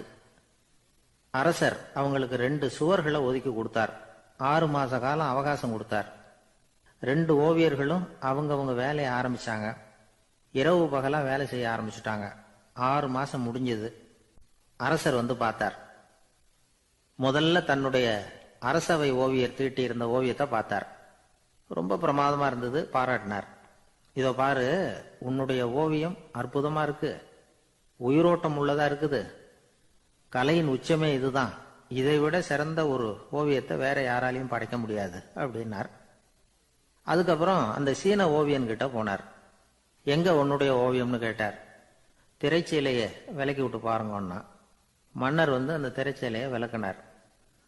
உள்ள வந்து ஓவியம் இருக்க வேண்டிய இடம் கண்ணாடி மாதிரி தெரிஞ்சுது. அவன் அந்த 6 மாச காலமா அந்த சுவரை வந்து தேய்ச்சி தேய்ச்சி கண்ணாடி மாதிரி ஆக்கி வச்சிருக்கிறான். அதுக்கு நேரா எதிர் சுவர்ல அரசவை ஓவியம் தீட்டின ஓவியம் இருக்கு. அது எதிரில் இருந்த இந்த கண்ணாடியில பட்டு பிரதிபலிக்குது. மன்னர் யோசனை பண்ண ஆரம்பிச்சார். அப்புறம் அந்த சீன ஓவியனை பார்த்து கேட்டார். இதோ பாரு, நீ என்னுடைய ஆளை வந்து தோற்கடிச்சுட்ட அப்படிங்கறதுல சந்தேகம் இல்லை. ஆனாலும் எங்களை ஏமாத்தி இருக்கிற, எந்த ஓவியமும் நீ வரையிலையே அப்படின்னார். அரசே, இதுதான் உண்மையான ஓவியம், உயிருள்ள ஓவியம். இது வந்து மனோபாவங்களை பிரதிபலிக்கும், மாறுகின்ற காலங்களை அப்படியே காட்டும் அப்படின்னா அந்த சீன ஓவியன். கையால வரைகிற ஓவியங்கள்ல சலனம் இல்லை. கண்ணாடி அப்படி கிடையாது. சக்தியின் ஓட்டம் அதுல எப்பவும் இருந்துகிட்டே இருக்கும். கண்ணாடி மட்டுமே ஜீவன் உள்ள ஓவியமா இருக்க முடியுங்கிறத அந்த சீன ஓவியன் தெரிஞ்சு வச்சிருந்தான். ஏன்னா அவன் ஒரு தாவோ சிந்தனையாளன். ஒவ்வொரு குழந்தையும் இந்த கண்ணாடியோட தான் பிறக்குது. ஆனா நாம என்ன செய்யறோம்னா ஓவியங்களை கண்ணாடி மீது பதிப்பிச்சு விடுறோம். கண்ணாடி நம்மளை பிரதிபலிக்குது. நம்முடைய அழகோ அவலட்சணமோ கண்ணாடியை பாதிக்கிறது இல்லை. ஏன்னா அதுக்கு மனம் கிடையாது. கடந்து போன வினாடியை பத்தி அது சிந்திக்கிறது இல்லை. அடுத்த கணத்தை பத்தின எதிர்பார்ப்பும் அதுகிட்ட கிடையாது. அதுதான் பற்றற்ற நிலை. மனிதனுக்கு தேவைப்படுறது அதுதான். கண்ணாடி கிட்ட இருந்து நாம வந்து கற்றுக்கொள்ள வேண்டிய பாடம் இது. வாழ்க்கையில வந்து மனிதர்களை நேசிக்கலாம், உலகின் அழகையெல்லாம் பிரதிபலிக்கலாம், ஆனா எதையும் பற்றி கொண்டு விடக்கூடாது அப்படிங்கிறது பெரியவர்கள் அறிவுரை. துயரம்ங்கிறது பற்றுக்களின் சாயை. கண்ணாடி முன்னாடி நிக்கிறப்போவெல்லாம் நமக்கு இந்த ஞாபகம் வரணுமா. ஒரு குடும்ப தலைவர் ஒரு நாள் காலையில விடிஞ்சு எழுந்திரிச்சதும் சத்தம் போட்டார். யார் இந்த கருங்குரங்கு படத்தை என் ரூம்ல கொண்டாந்து மாட்டி வச்சது அப்படின்னு கத்தினார். சமையல் கட்டில இருந்து மனைவி பதில் சொன்னாங்க. தூக்க கலக்கத்துல உளராதீங்க, நல்லா பாருங்க, அது படம் கிடையாது, முகம் பார்க்கிற கண்ணாடி அப்படின்னாங்க. துஷ்டரை கண்டால் தூர விலகு, இப்படி ஒரு பழமொழி உண்டு. எதுக்காக இப்படி சொல்லி வச்சாங்க? துஷ்டன் ஏதாவது தொந்தரவு கொடுப்பான், அதனால அவனை கண்டா பயந்துகிட்டு ஓடி ஒளிஞ்சுக்கோ அப்படின்னா இதுக்கு அர்த்தம் அப்படி இல்லை. ஒரு துஷ்டன் கிட்ட நெருங்கி போறோம்னு வச்சுக்கோங்க, அவன் நமக்கு கெடுதலான ஆலோசனைகள் எதையும் சொல்லலாம், அல்லது அவன் தீய உணர்வுகள் உள்ளவனா இருக்கலாம், அல்லது தீய செயல்கள் செய்யக்கூடியவனா இருக்கலாம், அல்லது தீய நட்புனால அவன் ஏற்கனவே கெட்டு போனவனா கூட இருக்கலாம். இப்படிப்பட்டவனை நெருங்கி போனா அவனோட பாதிப்பு நமக்கும் வந்துடும். அதனால விலகி போ அப்படின்னு சொல்றாங்க. இதையே கொஞ்சம் விவரமா இப்ப பாப்போமே. இப்ப இந்த துஷ்டர்களை வந்து 4 வகையா பிரிக்கிறாங்க. இந்த 4 வகைக்கும் உதாரணம் வேணும்னா வேற எங்கேயும் போக வேண்டியதில்லை, மகாபாரதத்தை பார்த்தாவே போதும். அதுல இந்த 4 வகையான தீயோரும் வர்றாங்க. முதல் வகைக்கு உதாரணம் சகுனி. இவன் மனசுல எப்பவும் தீய எண்ணங்கள் தான் நிறைஞ்சி இருக்கும். கனவுல கூட தீய ஆலோசனைகள். யாராவது ஒருத்தர் நல்லபடியா வாழ்ந்தா அதை இவனால சகிச்சுக்க முடியாது. இப்படிப்பட்டவனோட நெருங்கிய தொடர்பு துரியோதனனுக்கு கிடைச்சது. துரியோதனன் எப்படின்னா அவன் ஏற்கனவே தீய காரியங்கள் செய்யறதுக்கு தயங்காதவன். அப்படிப்பட்டவனுக்கு தீய போதனைகள் செய்யறதுக்கு சகுனி உதவுனா. இந்த 2 பேரோட சகவாசம் இன்னொருத்தனுக்கு கிடைச்சது. அவன் யாருன்னா துச்சாதனன். அவன் தீய நடத்தை உள்ளவன். இந்த 3 பேரும் ஒண்ணு சேர்ந்தா என்னத்துக்கு ஆகும்? உலகமே கெட்டு போடும்ல. இந்த 3 துஷ்டர்களோட நல்லவன் ஒருத்தன் வந்து சேர்ந்தான். அவன் தான் கர்ணன். கர்ணன் வந்து இயல்பாவே உத்தம குணம் உள்ளவன். அவன் நல்லவங்களோட சேராம இப்படிப்பட்ட கெட்டவங்க கிட்ட வந்து நட்பு வச்சுக்கிட்டான். அதனால அவனும் தீய செயல்களில் ஈடுபடுறது மாதிரி ஆயிடுது. துரியோதனனுடைய நண்பனா அவனுடைய ஆதரவுல வளர்ந்ததுனால அவனுக்கு துணையா இருக்க வேண்டி இருக்குது அப்படின்னா. நட்பு உரிமையினால உதவி புரிய வேண்டியது சரிதான், அது தப்புன்னு சொல்ல முடியாது. இருந்தாலும் தீய செயல்களுக்கு உதவி செய்யறது சரியில்லை. புத்தி பலம் புஜ பலம் எல்லாம் இருந்தா கூட தெய்வ பலம் இல்லைன்னா ஜெயிக்க முடியாது. கர்ணன் மகா வீரன், இருந்தாலும் கடைசியில் அவன் கதி என்னாச்சு? அவங்ககிட்ட எல்லா நல்ல குணங்களும் இருந்தது, இருந்தாலும் ஏன் இப்படி ஆச்சு? தீயவர்களுடைய சேர்க்கை தான் காரணம். அவங்களோட சேர்ந்ததுனால இவனையும் அப்படியே நினைக்க ஆரம்பிச்சுட்டாங்கல்ல. 4 வகை துஷ்டர்கள்ல இவனும் ஒரு வகை அப்படின்னு சொல்ல ஆரம்பிச்சிட்டாங்க. அதாவது தீய ஆலோசனைக்கு சகுனி, தீய உணர்வுகளுக்கு துரியோதனன், தீய செய்கைக்கு துச்சாதனன், தீய நட்புக்கு கர்ணன். இப்படி உதாரணமாயிட்டான். அதனாலதான் துஷ்டரை கண்டால் தூர விலகு அப்படின்னு சொன்னாங்க. அது புராண காலம். இப்பெல்லாம் நிலைமை கொஞ்சம் வேற விதமா இருக்குது. அன்னைக்கு ஒரு நாள் அப்படிதான் ஒரு காட்டு பாதையில யாரோ ஒருத்தர் அடிபட்டு கிடந்தார். யாரோ ஒரு துஷ்டன் அவனை அடிச்சு போட்டுட்டு போயிட்டான் போல இருக்கு. அந்த வழியா போன ஒருத்தர் பரிதாபப்பட்டு அவனை போய் தூக்கினார், ஆறுதல் சொன்னார். இத பாருங்க, இந்த வழியா எப்பவும் தனியா வரக்கூடாது. ஏன்னா இங்க ஒரு ரவுடி இருந்துகிட்டு வர்றவங்க போறவங்களை எல்லாம் வழிப்பறி பண்ணிட்டு இருக்கிறதா கேள்விப்பட்டிருக்கிறேன் அப்படின்னாராம். இனிமே அப்படி கேள்விப்பட மாட்டீங்க அப்படின்னு அந்த ஆளு. ஏன்னு கேட்டிருக்காரு இவர். அவன் சொல்லியிருக்கான், நான் தான் சார் அந்த ரவுடி, இந்த வழியா போனவங்க கிட்ட தகராறு பண்ணேன், அவங்க தான் என்ன இப்படி அடிச்சு போட்டு என்கிட்ட இருந்த பணத்தை எல்லாம் புடுங்கிட்டு போட்டாங்க சார், காலம் ரொம்ப கெட்டு போச்சு அப்படின்னு ரொம்ப பரிதா. ஒரு சராசரி மனிதனுடைய இயல்பு என்ன? இன்பம் வந்தா துள்ளி குதிப்பான், துன்பம் வந்தா சோர்ந்து போய் ஒரு மூலையில உட்காந்துருவான். இவன் தான் சராசரி மனிதன். ஆனா ஒருத்தன் இன்பம் வந்தா அதுக்காக மகிழ்ச்சி அடையறது இல்ல, துன்பம் வந்தா அதுக்காக சோர்ந்து போறது இல்ல அப்படின்னு வச்சுக்கோங்க. அப்படி இருந்தா அவன் சாதாரண ஆள் கிடையாது. ஒரு ஊர்ல ஒரு ஞானி இருந்தார். அவரை தேடிட்டு ஒரு பெரியவர் வந்தார். ஐயா, ஞானத்துல சிறந்த ஞானம் எது அப்படின்னு கேட்டாராம். இதுக்கு அந்த ஞானி என்ன பதில் சொன்னார் தெரியுமா? இன்பத்தினால மகிழ்ச்சி அடையாமலும் துன்பத்தினால சோர்வு அடையாமலும் இருக்கிறது தான் அந்த ஞானம், பெரிய ஞானம் அப்படின்னாராம். சரி சுவாமி, அப்படிப்பட்ட ஞானம் உங்களுக்கு எப்படி வந்ததுன்னு கேட்டிருக்காரு இவரு. அதை நான் ஒரு கழுதைகிட்ட இருந்து கத்துக்கிட்டேன் அப்படின்னாராம் அவரு. இவருக்கு ஒன்றும் புரியல, ஒரு மாதிரியா முழிச்சிருக்கிறார். இதை அவர் புரிஞ்சுக்கிட்டார். நீங்க நாளைக்கு காலையில நம்முடைய ஆசிரமத்துக்கு வாங்க, புரிய வைக்கிறேன்னாராம். சரின்னு அவர் போயிட்டார். மறுநாள் காலையில ஆசிரமத்துக்கு சேர்ந்தார். ஞானி அவரை கூப்பிட்டு உட்கார வச்சார். வாங்க இப்படி உட்காருங்க, கொஞ்ச நேரத்துல இந்த வழியா ஒரு கழுதை போகும், அதை கவனிச்சு பாருங்கன்னாராம். இவருக்கு இன்னமும் ஒன்றும் புரியாம போச்சு, ஒரே குழப்பம். இருந்தாலும் அந்த ஞானி சொன்னது மாதிரியே உட்கார்ந்துருக்கிறார். கொஞ்ச நேரத்துல அந்த வழியா ஒரு கழுதை போச்சு. அது முதுக நிறைய அழுக்கு மூட்டைகள், அதை சுமந்துக்கிட்டு போகுது. ஒரு செலவு தொழிலாளி அதை ஓட்டிட்டு போறார். கொஞ்சம் தூரத்துல ஒரு ஆறு இருக்கு, அங்க போய் துணியெல்லாம் சுத்தப்படுத்திக்கிட்டு சாயந்தரமா திரும்பி இந்த வழியாவே வருவாங்க. ஞானி சொன்னது மாதிரியே இந்த பெரியவர் அழுக்கு மூட்டையை சுமந்துக்கிட்டு போற அந்த கழுதையை கவனிச்சார். கழுதை போயிட்டுது. அதுக்கப்புறம் ஞானியை திரும்பி பார்த்தார். இப்ப அந்த ஞானி சொன்னார், சாயந்தரம் வரைக்கும் நீங்க இங்கேயே இருக்கணும்னார். அதே மாதிரி இவர் இருந்தார். சாயந்தரமா அந்த ஞானி சொன்னார், ஐயா, இப்ப கொஞ்ச நேரத்துல அந்த கழுதை இந்த வழியா திரும்பி வரும், அதையும் கவனிச்சு பாருங்கன்னார். இவரும் கவனிச்சு பாக்குறார். கழுதை வந்தது. அது முதுகுல சலவை செய்யப்பட்ட துணி மூட்டை, அது பாட்டுக்கு சுமந்துக்கிட்டு போய்கிட்டு இருக்குது. பெரியவருக்கு ஒன்றும் புரியல, பொறுமை இழந்துட்டார். சரி சுவாமி, இந்த கழுதைக்கும் உங்க ஞானத்துக்கும் என்ன சம்பந்தம் அப்படின்னார். இப்ப அந்த ஞானி விளக்கினார். ஐயா, இந்த கழுதை இதே மாதிரி தினமும் காலையில அழுக்கு மூட்டைகளை சுமந்துக்கிட்டு ஆத்துக்கு போகுது, மாலையில வெண்மையான சுத்தமான துணிகளை சுமந்துக்கிட்டு திரும்பி ஊருக்கு போகுது. காலையில இது போகும் பொழுது முதுகல அழுக்கு மூட்டைகளை சுமந்துக்கிட்டு போறோமேங்கிற வருத்தமும் அதுக்கு கிடையாது. சாயந்தரம் திரும்பி வரும்பொழுது சுத்தமான துணிகளை சுமந்துக்கிட்டு வர்றோமேங்கிற மகிழ்ச்சியும் அதுக்கு இல்லை. இத பார்த்துதான் நானும் அது மாதிரி ஞானத்தை கத்துக்கிட்டேன் அப்படின்னாராம். அதனால யாரு கத்து கொடுக்கறாங்க அப்படிங்கறத விட எதை கத்துக்கிறோம் அப்படிங்கறது தான் முக்கியம். ஒரு சினிமா பாக்குறோம், ஒரு அருவி கொட்டுறது மாதிரி காட்சி வருது, தண்ணீர் வழியுது. படம் முடிஞ்சதும் பாத்தீங்கன்னா அந்த திரை என்ன நனைஞ்சு போயா இருக்கும். ஒரு தீப்பிடிச்சு எரியிற காட்சியை சினிமாவில் பாக்குறீங்க, காட்சி முடிஞ்சதும் அந்த வெண் திரையே கருகி போயா இருக்கும். படத்துல வர்ற தண்ணீரும் நெருப்பும் அந்த திரையை பாதிக்கிறது இல்ல. நாம அந்த திரை மாதிரி இருக்கிறதுக்கு கத்துக்கணுமா. அந்த பக்குவம் வந்துட்டுதுன்னா இன்பமும் துன்பமும் நம்ம எதுவும் செய்யாது. ஒரு சினிமாவை பாக்குற வரைக்கும் சிரிக்கலாம், அழலாம். பார்த்துட்டு வெளியில வரும்பொழுது அழுதுகிட்டே வரக்கூடாது. ஒருத்தர் வந்தார், அப்படி படம் முடிஞ்சு வெளியில வரும்பொழுது அருவி மாதிரி கண்ணீர் சிந்திக்கிட்டே வர்றார். ஏன் சார் படம் அவ்வளவு சோகமா அப்படின்னு கேட்டார் இன்னொருத்தர். இல்ல சார், கூட்டம் ரொம்ப குறைச்சல் சார். மொத்தம் படம் பார்க்க வந்தவங்களே 15 பேர் தான் சார் அப்படின்னார் கண்ணீரை தொடச்சிக்கிட்டே. அதுக்கு நீங்க ஏன் சார் அழறீங்கன்னு கேட்டார் அவரு. இந்த படத்தோட தயாரிப்பாளரே நான் தான் சார் அப்படின்னாரா இவர். ஒரு அப்பாவுக்கு 2 பிள்ளைங்க. மூத்தவன் ரொம்ப அடக்கம். அப்பா எது சொன்னாலும் கேட்பான். பெரியவங்களுக்கு கீழ்ப்படிஞ்சு நடப்பான். இளையவன் அப்படி இல்லை. தான் நினைச்சதை தான் சொல்லுவான், செய்வான்.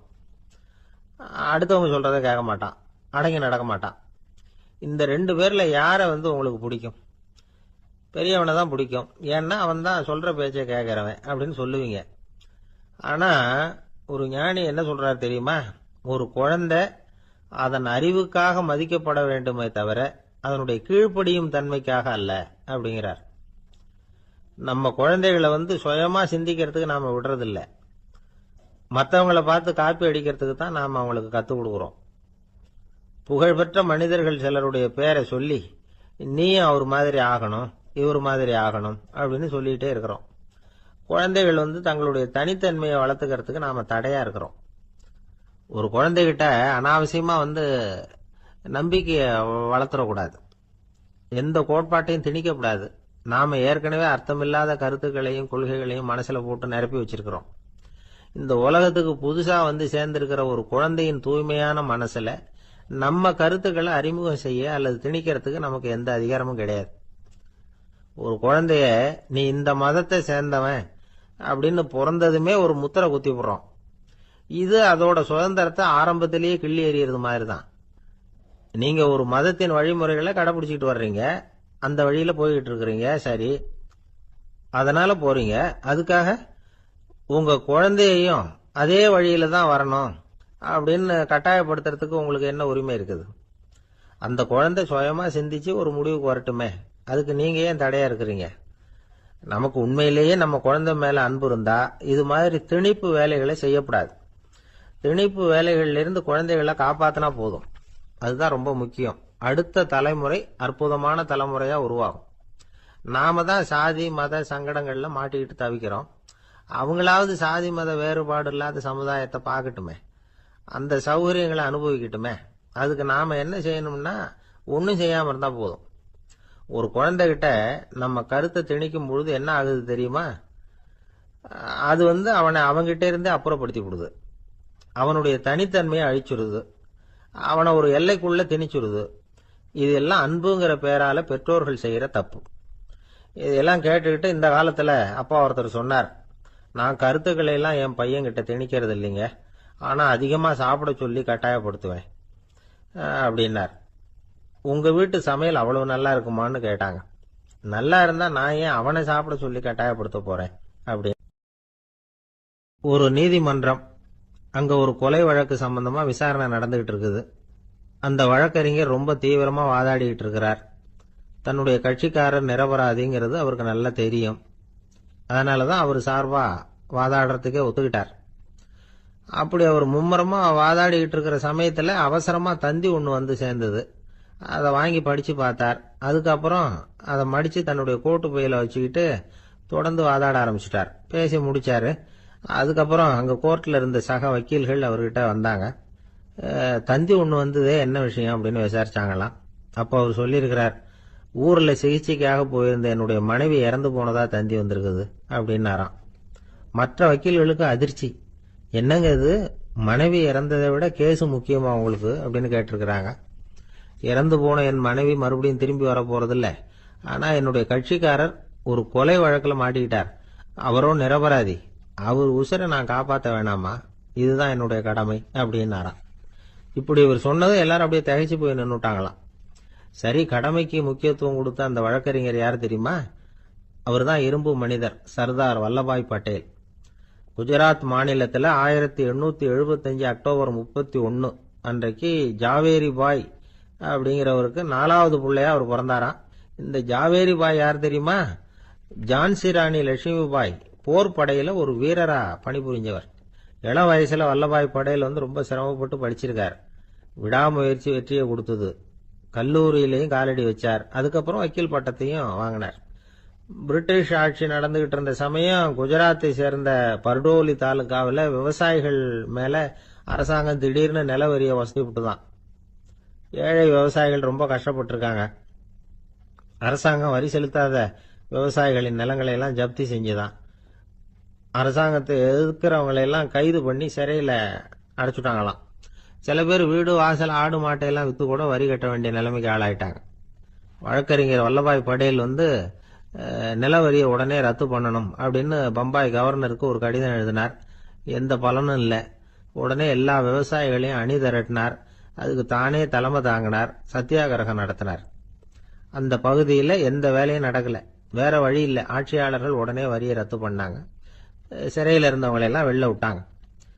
1928 ஆகஸ்ட் 6 சர்க்காருக்கும் விவசாயிகளுக்கும் இடையில ஒரு உடன்பாடு ஏற்பட்டது. அதுக்கப்புறம் தான் நிலைமை சரியா போச்சான். வல்லபாய் படேலின் பொது சேவையை பாராட்டின பொதுமக்கள் அவருக்கு சர்தார் அப்படிங்கிற பட்டத்தை கொடுத்தாங்களாம். சர்தார்னா தலைவர் அல்லது தளபதினு அர்த்தம். இரும்பு மனிதர்னு இவருக்கு பேரு. இருந்தாலும் நகைச்சுவை உணர்வும் இவருக்கு நிறைய உண்டு. ஒரு தடவை ஒரு பத்திரிகை நிருபர் வந்திருக்கார். சர்தார் பட்டேல் கிட்ட அவருக்கு பிடிச்ச பண்பாடு கலாச்சாரம் எது அப்படின்னு கேட்கணும்னு ஆசை. அதனால அவரை பார்த்து கேட்டாராம், ஏங்க உங்களுக்கு பிடிச்ச கல்ச்சர் எது அப்படின்னு கேட்டிருக்கார். இதுக்கு சர்தார் பட்டேல் சொன்ன பதில் என்ன தெரியுமா? எனக்கு பிடிச்ச கல்ச்சர் அக்ரிகல்ச்சர் அப்படின்னு. ஒருத்தர் குதிரை ரேஸுக்கு போனார். பணம் கட்டினார், தோத்து போயிட்டார். மறுபடியும் போனார், பணம் கட்டினார், தோத்து போனார். அடுத்த தடவையும் பணம் கட்ட போனப்போ அவரை தடுத்து கேட்டோம், ஏன் சார் ஏற்கனவே விட்டது போதாதா, இன்னமும் இருக்கிறத விடணுமா அப்படின்னு கேட்டோம். விட்டதையெல்லாம் மொத்தமா எடுக்க வேணாமா சார், அதுக்காக தான் தொடர்ந்து பணம் கட்டுறேன்னாரு அவரு. இவரை திருத்துறது ரொம்ப கஷ்டம். இது ஒரு மனநோய். மனநோய்கள்ல பல வகை உண்டு. மனநோய்கள் பிரிவு அட்டவணையில சூதாட்டம்ங்கிறது அவதி வரும் நோய் அப்படிங்கிற தலைப்புல வருது. சூதாட்டம் 2 வகைப்படும்னு சொல்றாங்க உளவியல் நிபுணர்கள். ஒரு வகை எப்படின்னா, நண்பர்களோட சேர்ந்துகிட்டு மகிழ்ச்சியும் கிளர்ச்சியும் அடையறதுக்காக ஈடுபடுறது. பிரச்சனைகளை தீர்க்கறதுல ஒரு ஆர்வம், கேளிக்கைக்காக கொஞ்சம் விட்டு பிடிக்கிறது அப்படிங்கிற மனுஷனுடைய அடி மனசுல உள்ள விபரீத பிணைய சுபாவம், இதெல்லாம் அதுக்கு காரணம். இன்னொரு வகை எப்படின்னா, சூதாட்டத்துல ஈடுபட்டு ஒரு கட்டாய நிலைமைக்கு ஆளாயிடுறது. ஈடுபடு அப்படின்னு மனசு ஒரு வெறித்தன்மையை தூண்டிக்கிட்டே இருக்கும். இப்படிப்பட்டவங்களுக்கு நாம தோத்துக்கிட்டு இருக்கோம்ங்கிறது தெரியும், நாம ஜெயிக்கிறதுக்கான சந்தர்ப்பம் இல்லைங்கிறதும் தெரியும். இதனால நமக்கும் கஷ்டம், நம்ம சுத்தி இருக்கிறவங்களுக்கும் கஷ்டங்கிறதும் புரியும். அப்படி இருந்தும் சூதாடுவாங்க. இதுக்கு காரணம் சூதாடியின் பகற்கனவு அப்படிங்கிறாங்க நிபுணர்கள். இந்த நிலைமைக்கு கட்டாய சூதாட்டம் அல்லது நிர்பந்த சூதாட்டம் அப்படின்னு பேர் வச்சிருக்கிறாங்க. இப்படிப்பட்ட ஆசாமி இருக்கிறது பூரா விட்டுருவான், கடன் வாங்குவான், திருடுவான். இருந்தாலும் என்னைக்காவது ஒரு நாள் ஜெயிச்சிருவேன் அப்படின்னு சொல்லிக்கிட்டே இருப்பான். விட்டதை எடுத்துருவேங்கிற ஒரு நம்பிக்கை சுடர் அவனுக்குள்ள எரிஞ்சுக்கிட்டே இருக்கும். இவனை மனநோயாளி அப்படின்னு சொல்லிட முடியாதான். என்ன காரணம்னா, இது மாதிரி ஆளுங்க கிட்ட மன போராட்டமோ கவலையோ பதட்டமோ இருக்கிறது இல்ல. சில விசேஷமான குணங்கள் இவங்க கிட்ட உண்டு. எதிர்ப்பு உணர்ச்சி, சிறுபிள்ளைத்தனம், சட்ட திட்டங்களையும் சம்பிரதாயங்களையும் உட தெரியாத மனப்போக்கு, பொறுப்பில்லாத தன்மை, நெறிதவறி நடக்கிறது எல்லாம் இவங்க கிட்ட உண்டு. ஆனா வெளிப்பார்வைக்கு ரொம்ப சிநேகமா இருப்பாங்க, அன்பா இருப்பாங்க. அப்படி இருக்கிறதாக காட்டிக்குவாங்க. ஆதாயம், சுயலாபம் இதெல்லாம் கருதி தான் பழகுவாங்க.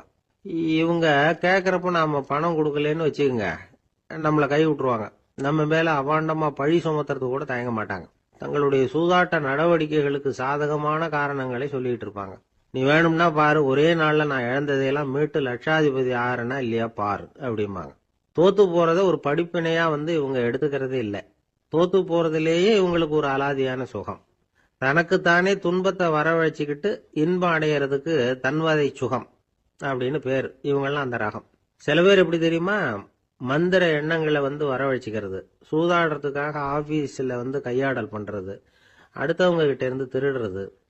இந்த மந்திர எண்ணம் தீவிரமாச்சுன்னா ஒரு மாதிரியா பேச ஆரம்பிச்சிருவாங்க. தோல்விதான் சார் வெற்றிக்கு முதல் படியும்பாங்க.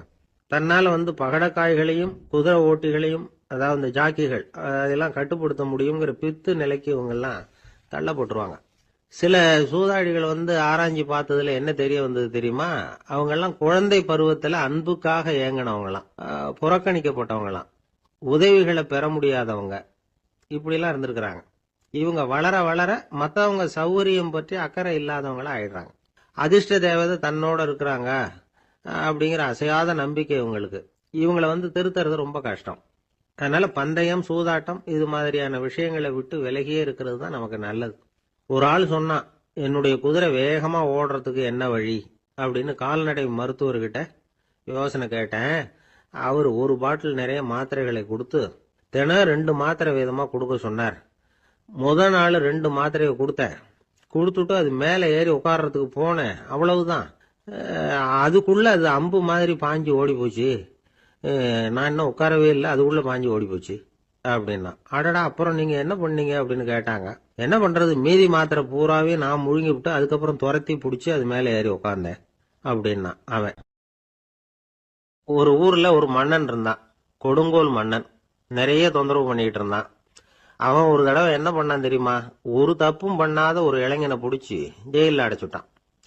அந்த பையனோட சொந்தக்காரங்கள்லாம் ராஜா கிட்ட போனாங்க. அவன் ஒரு தவறும் பண்ணல, அவனை விடுதலை பண்ணுங்க அப்படின்னு கெஞ்சி கேட்டுக்கிட்டாங்க. மன்னன் யோசனை பண்ணான். அந்த இளைஞனை கூப்பிட்டுக்கிட்டு வர சொன்னான். அவனை கொண்டாந்து ராஜா முன்னாடி நிறுத்தினாங்க. இதை பாருப்பா, உன்னை நான் விடுதலை பண்ணுவேன், ஆனா ஒரு கண்டிஷன். அந்த நிபந்தனையை நீ நிறைவேற்றினா உனக்கு விடுதலை அப்படின்னா மன்னன். சரின்னு ஒத்துக்கிட்டான் பையன். மன்னன் கண்டிஷன் என்னங்கிறத சொன்னான். உங்ககிட்ட ஒரு செம்மறி ஆட்டை கொடுக்க போறேன். 1 மாசத்துக்கு அதுக்கு தேவையான தீனியையும் கொடுக்க போறேன். 1 மாசம் கழிச்சு அந்த ஆட்டை எடை போட்டு பார்ப்பேன். அந்த ஆட்டின் எடை கொஞ்சம் கூட கூடி இருக்கக்கூடாது. எடை கூடி இருந்தா உனக்கு விடுதலை கிடையாது. என்ன சொல்ற அப்படின்னா. பையனுக்கு ஒன்றும் புரியல, பயமா போயிட்டுது. குழம்பிக்கிட்டே நின்றுகிட்டு இருக்கிறான். சரி, ஒரு நாள் டைம் தரேன், நல்லா யோசனை பண்ணி பார்த்துட்டு நாளைக்கு உன் முடிவை சொல்லு அப்படின்னா மன்னன். பையன் கவலையோட வெளியில வந்தான். அங்க ஒரு பெரியவர் நின்றுகிட்டு இருந்தார். அவர்கிட்ட விஷயத்த சொன்னான். அந்த பெரியவர் இந்த பையனுக்கு காதோட காதா ஒரு வழியை சொல்லி கொடுத்தார். அதை கேட்டதும் பையன் மறுபடியும் மன்னன் முன்னாடி நின்னா. உங்க நிபந்தனையை ஏத்துக்கிறேன்னு சொன்னான். மன்னன் ஒரு ஆட்டுக்குட்டியையும் அதுக்கு 1 மாசத்துக்கு தேவைப்படுற தீவனத்தையும் கொடுக்கும்படியா உத்தரவு போட்டான். கொடுத்தாங்க, ஓடிட்டு போயிட்டான். 1 மாசம் தினமும் தவறாம அந்த தீவனத்தை ஆட்டுக்குட்டிக்கு போட்டுக்கிட்டு இருக்கிறான். 1 மாசம் கழிச்சு அந்த ஆட்டை அரண்மனைக்கு ஓட்டிக்கிட்டு போனான். மன்னன் அதை எடை போட்டு பாக்குறான். எடை கூடவே இல்லை, அப்படியே தான் இருக்குது. உடனே போட்ட நிபந்தனைப்படி அந்த இளைஞனை விடுதலை பண்ணிவிட்டான். சரி, ஆட்டுக்கு எடை கூடாம இருக்கிறதுக்கு அந்த பெரியவர் சொல்லி கொடுத்த யோசனை என்ன அப்படின்னா, அது வேற ஒண்ணும் இல்ல. அந்த ஆட்டுக்கு எதிரில் அது கண்ணுல படுற மாதிரி ஒரு ஓநாயை கட்டி போட சொன்னார். அவ்வளவுதான். ஆட்டுக்கு ஓநாய்ங்கிறது பிறவி பகை. ஓநாயை பார்த்தா ஆடு நடுங்க ஆரம்பிச்சிரும், அவ்வளவு பயம். தினமும் அந்த ஆடு பயந்துகிட்டே தீனி சாப்பிடுது, எடை கூடல. அதுதான் ரகசியம். இது சின்ன பிள்ளைங்களுக்கான ஒரு கதை. இதுல இருந்து தெரிஞ்சுக்க வேண்டிய உண்மை என்னன்னா, நாமெல்லாம் சாப்பிடுறப்ப மனசும் உடம்பும் அமைதியா இருக்கணும். அப்பதான் அது உடம்புல ஒட்டும். அவசரத்திலையும் பயத்திலையும் சாப்பிட்டா அது சரியா ஜீரணம் ஆகாது. இன்னொரு ராஜா இருந்தார். அவரும் ஒரு இளைஞனை ஜெயிலில் அடைச்சு விட்டார். விடுதலை பண்ணணும்னா ஒரு கண்டிஷன்னார். என்னன்னு கேட்டான். ஒரு ஆட்டுக்குட்டியை அவன் முன்னாடி கொண்டாந்து நிறுத்துவேன், நீ அதுகிட்ட ஒரு கேள்வி கேட்கணும், அதுக்கு சரியான பதிலை சொல்லணும். அப்படி செஞ்சுட்டா உனக்கு விடுதலைன்னார். இளைஞன் யோசனை பண்ணி பார்த்தான். சரின்னு ஒத்துக்கிட்டான். அது பிரகாரமே ஆட்டுக்குட்டிய பதில் சொல்ல வச்சுட்டான். என்ன நடந்தது தெரியுமா? ஆட்டுக்குட்டியை கொண்டாந்து நிறுத்தினாங்க. இவன் மெதுவா அதுகிட்ட போனான்.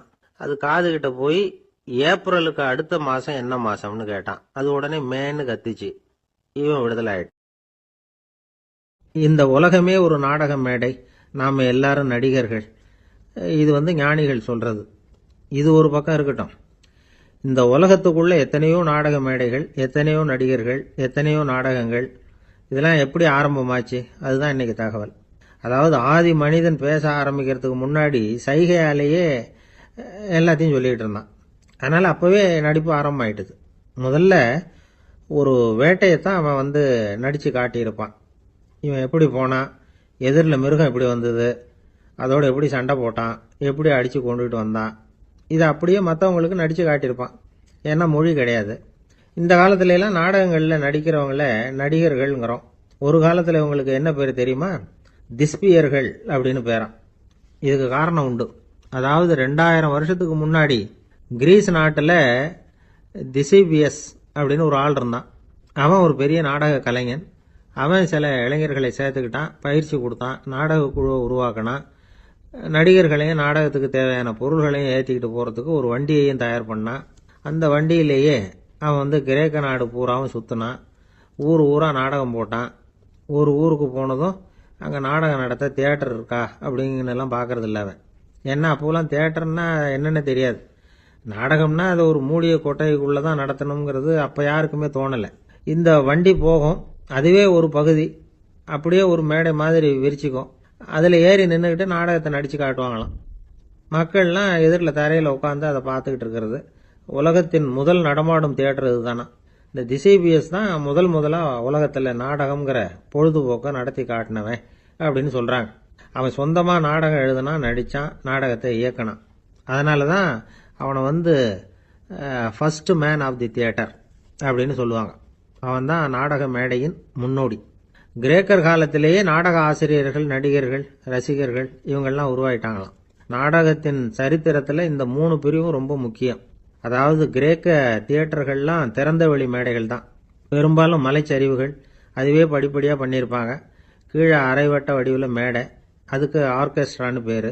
பிற்காலத்தில் இதில் உட்காந்து இசைக்குழுவினர் வாய்ச்சதுனால இசைக்குழுவுக்கே ஆர்கெஸ்ட்ராங்கிற பேர் வந்துட்டுது. இப்போ கிரேக்க தியேட்டர்களில் ஒன்று, அதோட காலம் கிமு 340. அதை இன்னமும் பாதுகாத்து வச்சிருக்கிறாங்களாம். எபிடாரஸ் அப்படிங்கிற இடத்துல அது இருக்குதான். இன்னமும் அந்த தியேட்டரை பயன்படுத்திக்கிட்டு வர்றாங்களாம். சிறந்த கிரேக்க நாடகங்கள்லாம் அங்கே நடிக்கிறாங்களாம். ஆரம்ப காலத்திலேயே கட்டணம் கிடையாது. அப்புறம் பின்னாடி தான் நுழைவு கட்டணம்லாம் அப்படியே வந்துட்டு தான். நடிகர்கள் பளபளப்பான ஆடைகள் உடுத்தியிருப்பாங்களாம். இந்த குதிகால் உயர்ந்த காலணிகள் போட்டிருப்பாங்களாம். இதெல்லாம் பழைய குறிப்புகள். பலவிதமான உருவங்களில் மாஸ்க் அப்படின்னு சொல்லப்படுற முகமூடி. அதனால் ஒரே நடிகர் பல வேடங்களில் நடிக்கிறது உண்டான். ஆரம்பத்தில் பெண் நடிகர்கள் கிடையாது, எல்லாம் ஆண் நடிகர்கள் தான். ரோமானியர்கள் தான் முதல் நிரந்தர நாடக மேடையை கட்டினவங்க. அதுதான் முதல் தியேட்டர். கிமு 1048 காலகட்டத்தில் பாம்பிங்கிற நகரத்தில் அதை கட்டியிருக்கிறாங்களாம். கிரேக்க ரோமானிய தியேட்டர்களின் அடிப்படையிலேயே இந்த இத்தாலிய வடிவ அமைப்பாளர்கள் இந்த குதிரை லாட வடிவில் ஒரு ஆடிட்டோரியத்தை உருவாக்கினாங்களாம். இப்படி அதை பற்றி நிறைய தகவல் இருக்குது. 1576 லண்டனில் இந்த வின்ஸ்பர்ரி, அப்புறம் இந்த பில்ட்ஸில், அப்புறம் ஜேம்ஸ் இப்படிங்கிற ஒரு முயற்சியால் தான் இங்கிலாந்தில் முதல் தியேட்டர் உருவாச்சான். அப்படி ஒருத்தர் இருந்தாராம். உலக நாடக மேடையின் வரலாறு இதுதான். அதாவது இப்பெல்லாம் அறிவியல் வளர்ச்சி அதிகமாயிட்டுது. திரைப்படம், தொலைக்காட்சி எல்லாம் வந்தாச்சு. ஒவ்வொரு வீடுமே ஒரு குட்டி தியேட்டர் மாதிரி ஆயிட்டுது. தொலைக்காட்சி முன்னாடி உட்காந்து எழுந்திருக்கவே மனசு வர்றதில்லை. ஒரு அம்மா ஒரு மனோதத்துவ டாக்டரை தேடிட்டு வந்தாங்களாம் இந்த காலத்தில். டாக்டர், எங்கள் வீட்டுக்காரர் எப்போ பார்த்தாலும் டிவி முன்னாடி உட்காந்துக்கிட்டு அதையே வெறிச்சு பார்த்துக்கிட்டு இருக்கிறார், உத்து பார்த்துக்கிட்டு இருக்கார், எனக்கு சந்தேகமாக இருக்குன்னாங்களாம். இது மனக்கோளாறு இல்லைங்க, ஆர்வ கோளாறு, அவ்வளவுதான், இதுக்காக பயப்படாதீங்கன்னாரான் டாக்டர். அப்படி இல்லை டாக்டர், டிவி ஓடும் பொழுது நாம் எல்லாம் அதை பார்க்குறோம் சரி, ஆனால் அவர் அப்படி இல்லை, டிவியை நிறுத்தினதுக்கு அப்புறமும் அதையே உத்து பார்த்துட்டு உட்காந்துருக்கிறார், அதனால தான் சந்தேகப்பட்டு உங்ககிட்ட வந்தேன் அப்படின்னாங்களாம். கிராமத்துல ஒருத்தன் தன்னுடைய நகங்களை வெட்டிக்கிட்டு இருந்தான். வெட்டி முடிச்சதும் ஒரு வயசானவர் அவனை பார்த்து, அதெல்லாம் அடுத்தவன் கண்ணில் படுறது மாதிரி போட்டுறாதப்பா, ஆபத்துன்னார். என்ன ஆபத்துன்னு கேட்டான் இவன். எவனாவது பில்லி சூனியம் வைக்கிறவன் எடுத்துட்டு போயிட போறான் அப்படின்னாரு அவர். வேண்டாத ஒருத்தனுக்கு ஏதாவது கெடுதல் பண்ணணும்னா உடனே மந்திரவாதியை தேடி போறது உண்டு. மந்திரவாதி என்ன பண்ணுவாருன்னா, யாருக்கு சூன்யம் வைக்கணுமோ அவனோட காலடி மண்ணு, முடி, நகம் இதையெல்லாம் அவனுக்கு தெரியாம எடுத்துட்டு வா அப்படிம்பார். இது மட்டும் இல்ல, அழுக்கு துணி, வேறு மனித உருவம் மாதிரி செய்யப்பட்ட பொம்மை இதெல்லாம் கூட மந்திரவாதிகள் பயன்படுத்துறது உண்டு. இதெல்லாம் ஏமாத்து வேலை. மனிதனுடைய முடி, நகம் இதெல்லாம் வெட்ட வெட்ட வளருது இல்லையா, அதனால அதுக்குள்ள உயிர் இருக்கிறதாக ஆதி மனிதர்கள் நம்பி இருப்பாங்க. அதனால மனுஷங்கிட்ட இருந்து அதெல்லாம் பிரிக்கப்பட்ட பிறகும் கூட அதுகளுக்கும் அந்த மனுஷனுக்கும் தொடர்பு இருக்கிறதாக அவங்க நம்பினாங்க. அந்த நம்பிக்கை தொடர்ந்து அதோட விளைவாதான் இன்னைக்கு மந்திரவாதிகள் நகத்தையும் முடியையும் எடுக்கிறாங்க.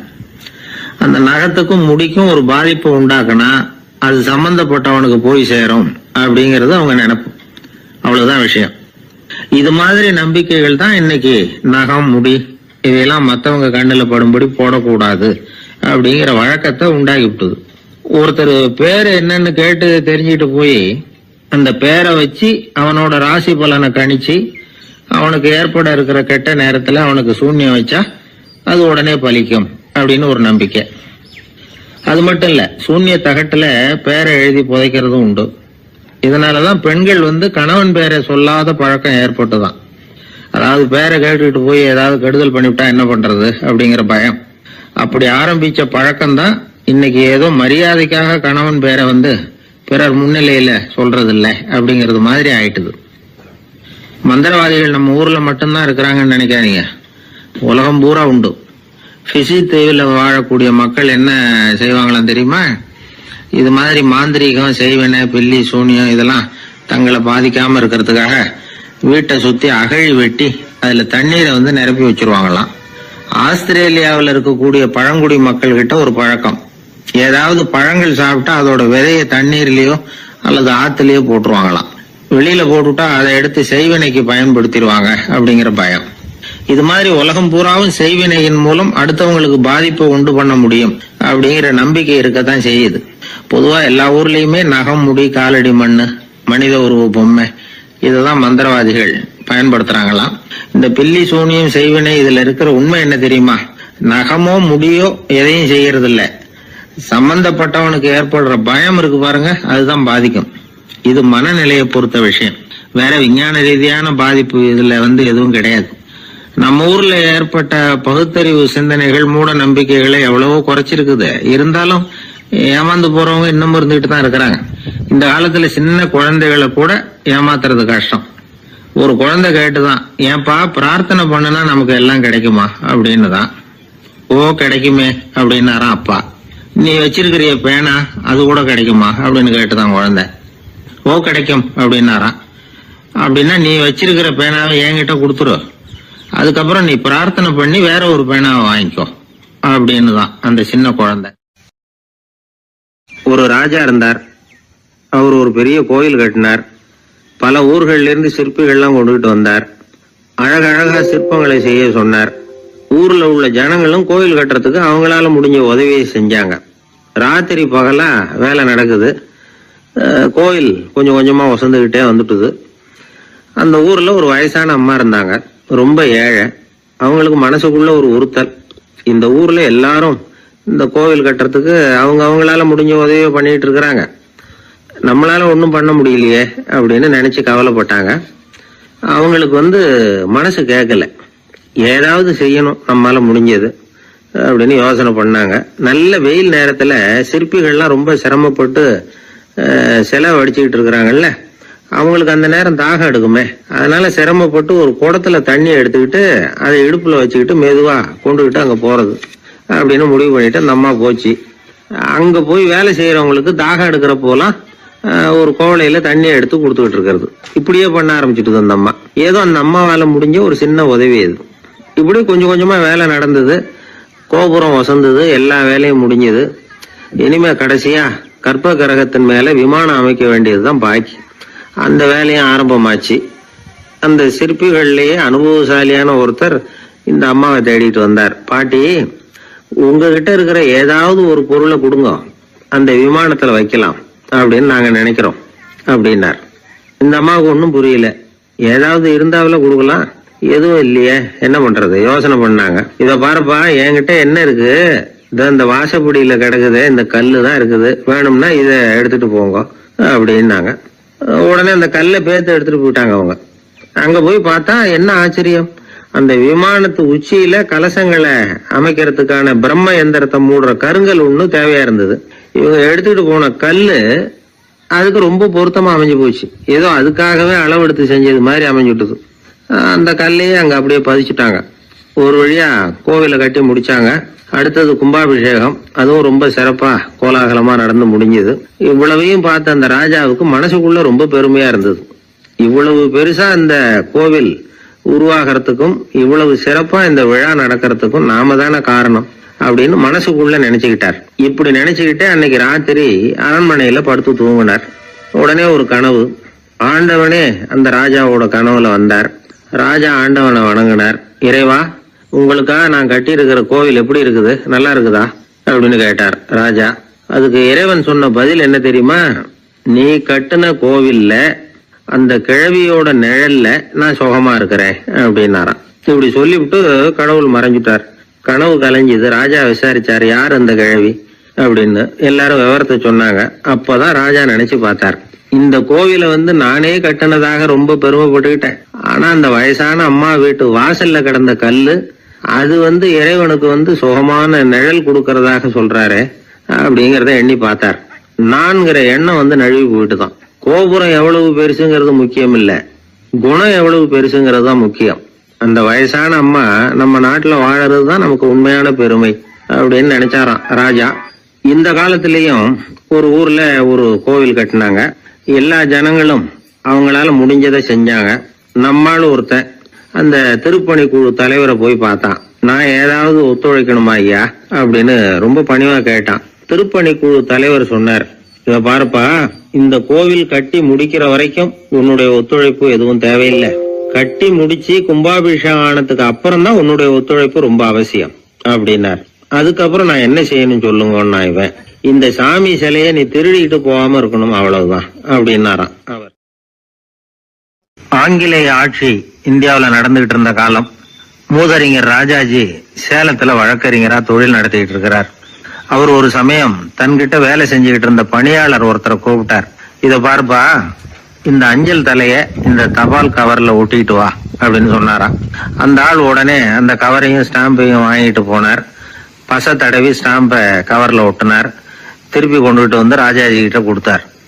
இவர் அதை வாங்கி பார்த்தார். உடனே சிரிக்க ஆரம்பிச்சுட்டாராம். அவரால் சிரிப்பை அடக்க முடியல.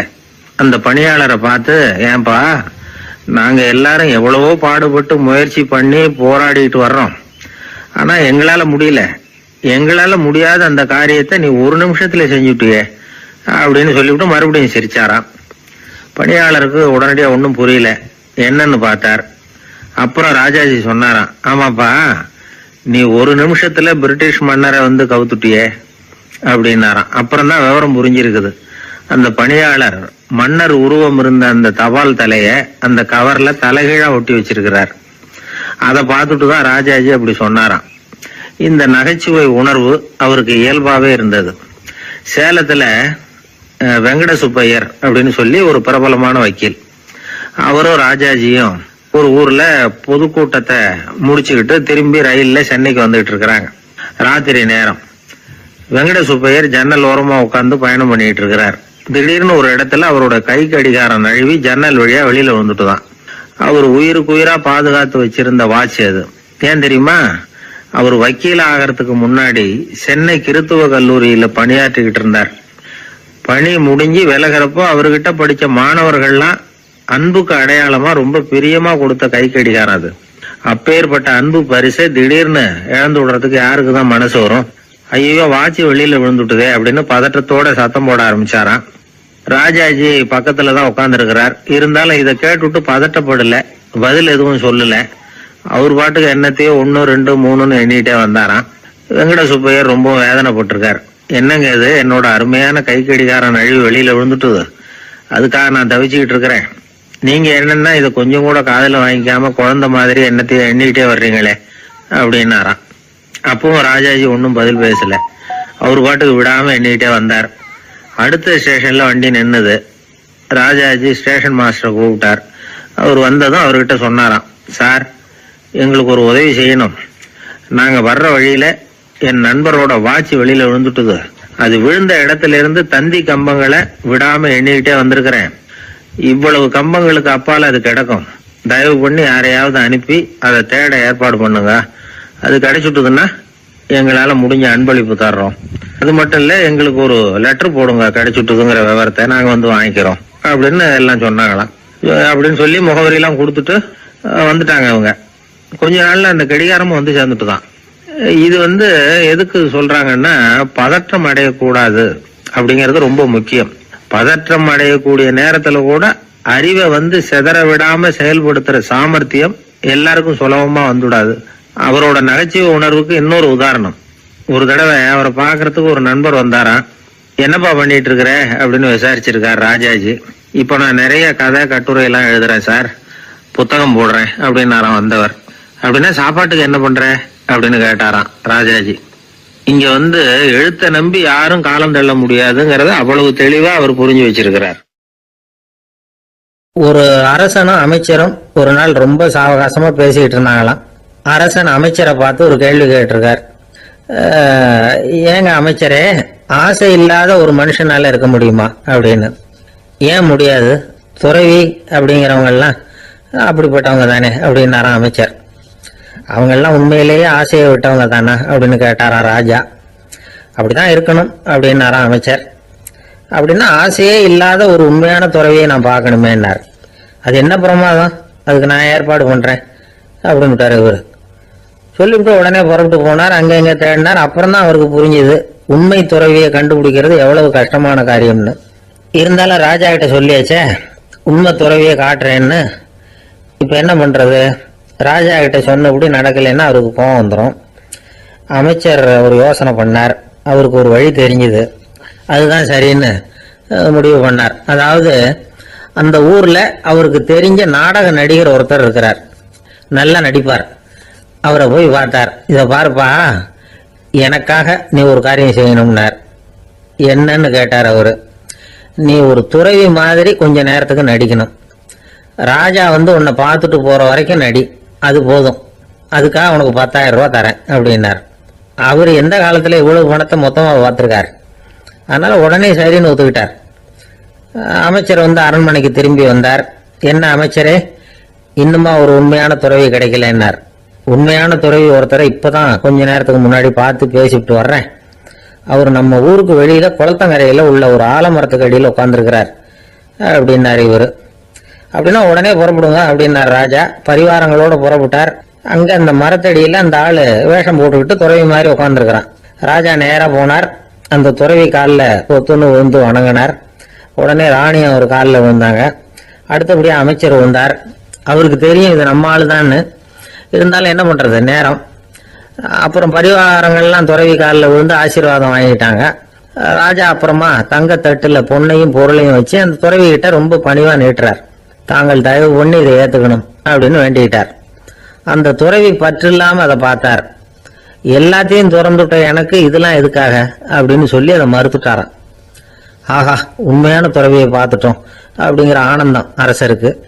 ரொம்ப நிம்மதியா திருப்தியா திரும்பி வந்தார் அரண்மனைக்கு. அதுக்கப்புறம் அமைச்சர் யாருக்கும் தெரியாம அந்த துறவிகிட்ட ஓடினார். சொன்ன பிரகாரம் பணத்தை நீட்டினார். இந்தப்பா, நான் உங்ககிட்ட சொன்னபடி 10,000 ரூபாய் பணம் எடுத்துக்கோ அப்படின்னார். அந்த ஆளு ராஜா கிட்ட சொன்னது மாதிரியே எல்லாத்தையும் திறந்துட்ட எனக்கு இதெல்லாம் எதுக்காக வேணாம் அப்படின்னு விட்டாராம். நடிச்ச வரைக்கும் போதும்பா, இனிமே இந்த நாடக வசனம்லாம் வேணாம், வேஷத்தை கலைச்சிரு, பணத்தை வாங்கிக்கோன்னார். இல்லைங்க, இது வேஷம் இல்லை, இது வசனமும் இல்லை, இது உண்மை. கொஞ்ச நேரம் துறவி மாதிரி நடிச்சதுக்கே இந்த தேசத்து ராஜா ராணி அமைச்சர் பரிவாரங்கள் எல்லாம் என் காலில் விழுந்து வணங்குறாங்க. அப்படின்னா உண்மையான துறவியா இருக்கிறது எவ்வளவு பெருமையான விஷயம். நான் உண்மையான துறவியா ஆக போறேன், அப்படி முடிவும் பண்ணிட்டேன் அப்படின்னார் அந்த நடிகர். வேஷம் கூட எப்படிப்பட்ட விளைவுகளை உண்டு பண்ணுது பாத்தீங்களா. நம்மால் ஒருத்தன் ரொம்ப வசதியா தான் இருந்தான். ஒரு நாள் அவன் சொத்து பூரா திருட்டு போட்டுது. அதுக்கப்புறம் இவன் துறவி மாதிரி ஆயிட்டான். ஊர் ஊரா சுத்தினான். ஒரு குருநாதரை தேடி கண்டுபிடிச்சான். அவர்கிட்ட சீடனா சேர்ந்துக்கிட்டான். அவனை பார்த்து ஒருத்தர் கேட்டார், நீ உண்மையான சீடன் தானான்னு. இல்லைங்க, சீடன் மாதிரி நடிச்சுக்கிட்டு இருக்கிறேன் அப்படின்னா. அது குரு துரோகம் இல்லையா அப்படின்னு கேட்டார் அவர். இல்லைங்க, நான் பண்ணது குரு துரோகம் இல்லை, என் குரு பண்ணதுதான் துரோகம். என்னுடைய பணத்தை கொள்ளையடிச்சது இவர் தான். அதை எங்க வச்சிருக்காருன்னு கண்டுபிடிக்கிறதுக்காக தான் இவர்கிட்ட சீடனா சேர்ந்திருக்கிறேன் அப்படின்னா. ஒரு ஆள் இருந்தான், நிறைய பணம் சம்பாதிச்சான். ஆனா செலவு பண்ண மனசு வரல, கருமி. அவன் என்ன பண்ணா, சேர்த்த பணம் பூராவையும் ஒரு மரத்தடியில புதைச்சி வச்சிருந்தான். வாரத்துக்கு ஒரு தடவை அந்த மரத்தடிக்கு வருவான். புதைச்ச இடத்த ஆவலோட பார்த்துக்கிட்டு இருப்பான். அதுக்கப்புறம் போயிடுவான். அவ்வளவுதான். ஒரு நாள் ஒரு திருடன் வந்தான். இவன் புதைச்சி வச்சிருந்ததெல்லாம் எடுத்துட்டு போட்டான். இது தெரிஞ்சு போச்சு. அந்த கருமி புலம்ப ஆரம்பிச்சுட்டான். இவன் புலம்பல கேட்டதும் அக்கம் பக்கத்துல இருந்தவங்க எல்லாம் ஓடி வந்தாங்க. என்ன விஷயம்னு விசாரிச்சாங்க. இவன் சொன்னான்.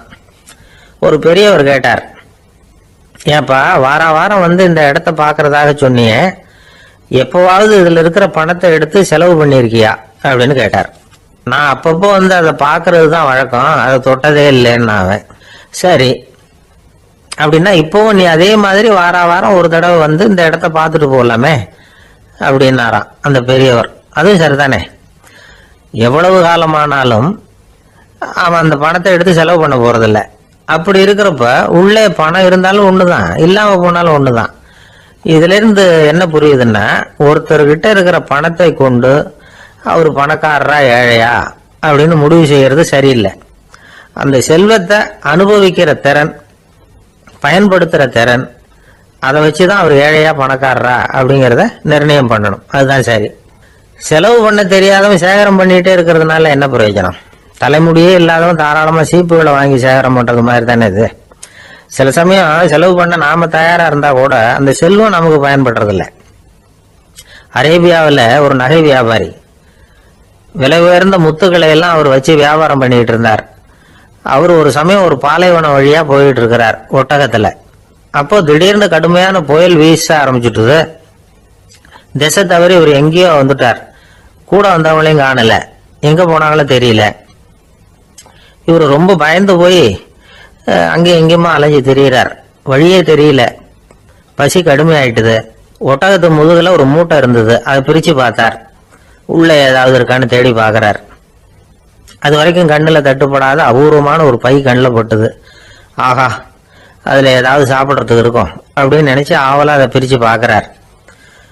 அந்த பையில விலை உயர்ந்த முத்துக்கள் நிறைய இருந்துதான். அப்பதான் அவர் நினைச்சாராம், விலை உயர்ந்த முத்துக்கள் கூட சாப்பிட்றதுக்கு உணவாக முடியாது அப்படிங்கிறத புரிஞ்சுக்கிட்டாராம். எந்த நேரத்துல எது நமக்கு தேவையோ அது நமக்கு தாராளமா கிடைக்கணும். அப்படி அது கிடைக்கிறதுக்கு நம்ம கிட்ட இருக்கிற செல்வம் பயன்படணும்.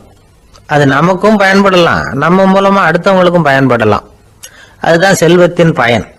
ஒரு மரத்தடியில ஒருத்தன் உட்காந்து அழுதுகிட்டு இருந்தான். அந்த பக்கமா வந்த இன்னொருத்தன் ஏப்பா அழுதுகிட்டு இருக்கிறேன்னு கேட்டான். இந்த இடத்துலதான் பூமிக்கு அடியில பணம் இருக்குது, புதைச்ச இடம் தெரியல, அதான் அழறேன் அப்படின்னா. நல்லா ஞாபகப்படுத்தி பாரு, எந்த இடத்துல புதைச்ச அப்படின்னு கேட்டான் இவன். அது எப்படி எனக்கு தெரியும், புதைச்சு வச்சிருக்கிறவன் நான் இல்லையே, எங்க எழுத்து விட்டுக்காரன் அப்படின்னானா இவன். அந்த ஆளு என்ன கண்ணா பண்ணான்னு திட்டி விட்டான் சார், அதை நினைச்சா எனக்கு ரொம்ப வருத்தமா இருக்கு அப்படின்னு சொல்லி கவலைப்பட்டார் ஒருத்தர். இதுல கவலைப்படுறதுக்கு என்ன இருக்குது அப்படின்னாரு ஒரு பெரியவர். அவர் ஒரு மகான்.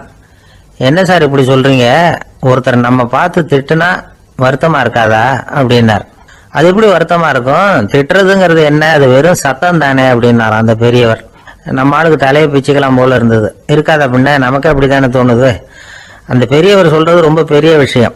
அதை நாம புரிஞ்சுக்க முயற்சி பண்ணலாம்னா நடைமுறை வாழ்க்கைக்கு அது ஒத்து வர்றது மாதிரி தெரிய மாட்டேங்குது. இருந்தாலும் அந்த பெரியவர் அதுக்கு என்னதான் விளக்கம் கொடுக்கறாருன்னு பாப்போமே. ஒரு ரயில் போயிட்டு இருக்கு, அதுல ஒரு சாது போயிட்டு இருக்கார். அந்த ரயில் அவரு ஹரித்வாரம் போயிட்டு இருக்காரு. அவரு ரயில்ல ஏகப்பட்ட கூட்டம். நம்ம ஊர் ரயில் கேட்க வேணும், டிக்கெட் வாங்கிட்டு கொஞ்சம் பேர், வாங்காத கொஞ்சம் பேர். அது என்னத்துக்கு அனாவசியமா டிக்கெட் அப்படிங்கிற நினைப்புல பாதி பேர். இந்த கூட்டத்துக்கு மத்தியில அந்த சாதுவும் போயிட்டு இருக்கிறார். உட்கார்றதுக்காக இருந்த இடத்துல ஒரு ஆள் படுத்திருக்கிறான். கொஞ்சம் முரட்டு ஆசாமி. அவன் காலு பக்கத்துல கொஞ்சோண்டு இடம் பாக்கி இருந்தது. அந்த இடத்துல இந்த சாது உட்காந்துருந்தார். மெதுவா உட்காந்துக்கிட்டார் போய்.